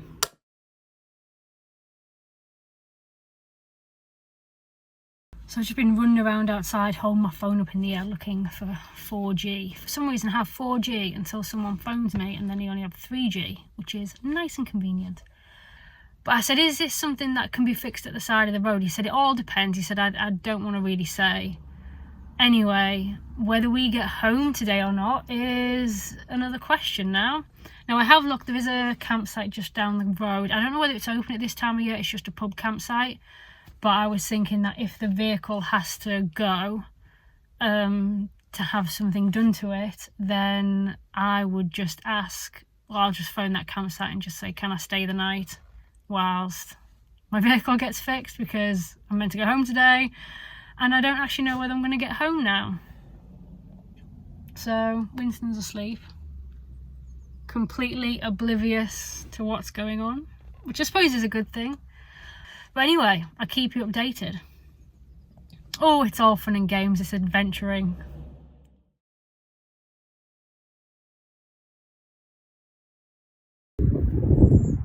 So in the time that I've been parked here, birds have crapped all over my caravan. I mean, she wasn't exactly clean anyway. See all the black streaks. Oh, look at all the bird crap. Look at it. All them. Look at that. Well, Andrew, my technician, is 10 minutes away. Hopefully he can get us back on the road again. Fingers crossed.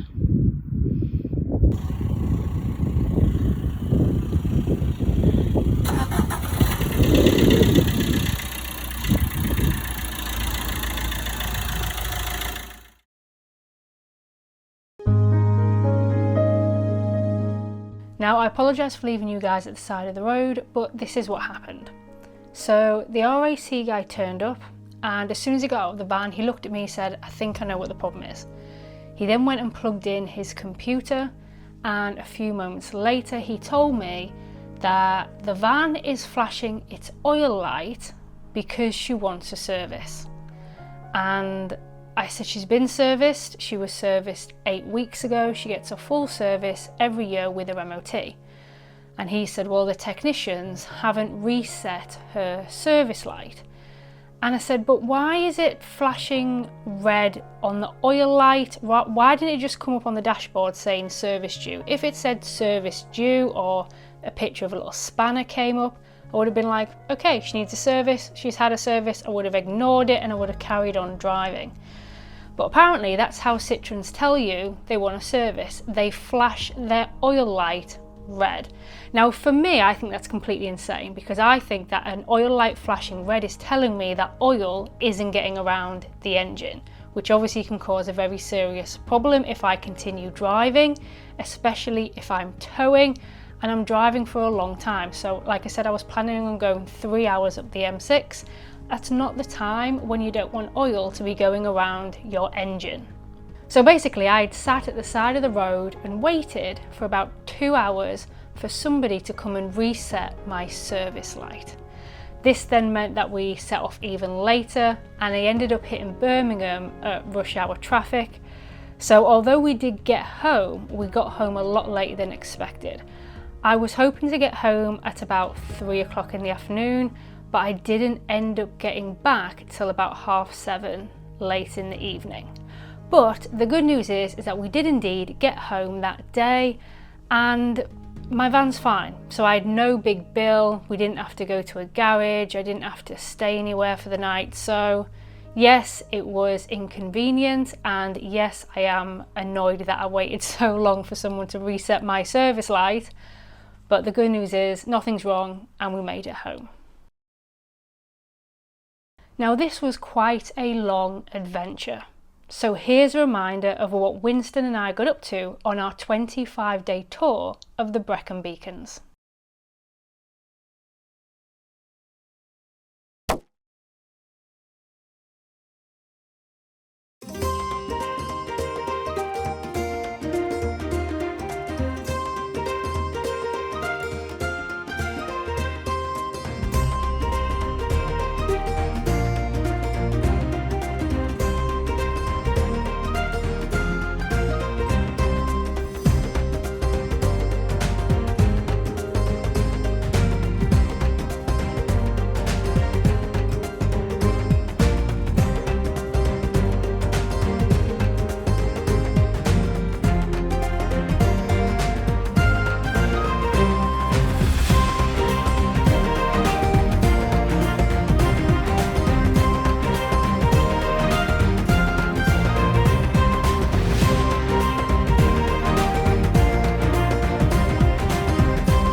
Now I want to thank you so much for watching this video, and I especially want to thank you if you have watched all the videos in this series, because you have put up with a lot of camera shake, a lot of dodgy audio and a lot of wind.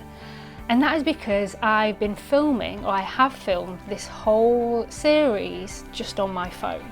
But because you've been watching the videos, you have been supporting my channel, and therefore I have managed to now invest even further into my YouTube channel, and I have got myself this new little camera and a new microphone. So hopefully you don't get the same camera shake and wind and noise that you got in the previous videos. So fingers crossed, the future adventure videos will be much better. Now, I'm not aiming for a cinematic production. I do still like filming from point of view and you guys experiencing it as I experience it, but it's still hopefully going to be much more enjoyable for you to watch, because like I said, you're not going to have to put up with that camera shake, the wind and the dodgy audio. Hopefully. I've still got to learn how to use all this stuff yet. But thank you once again for watching, and I hope you'll join Winston and I on our next adventure.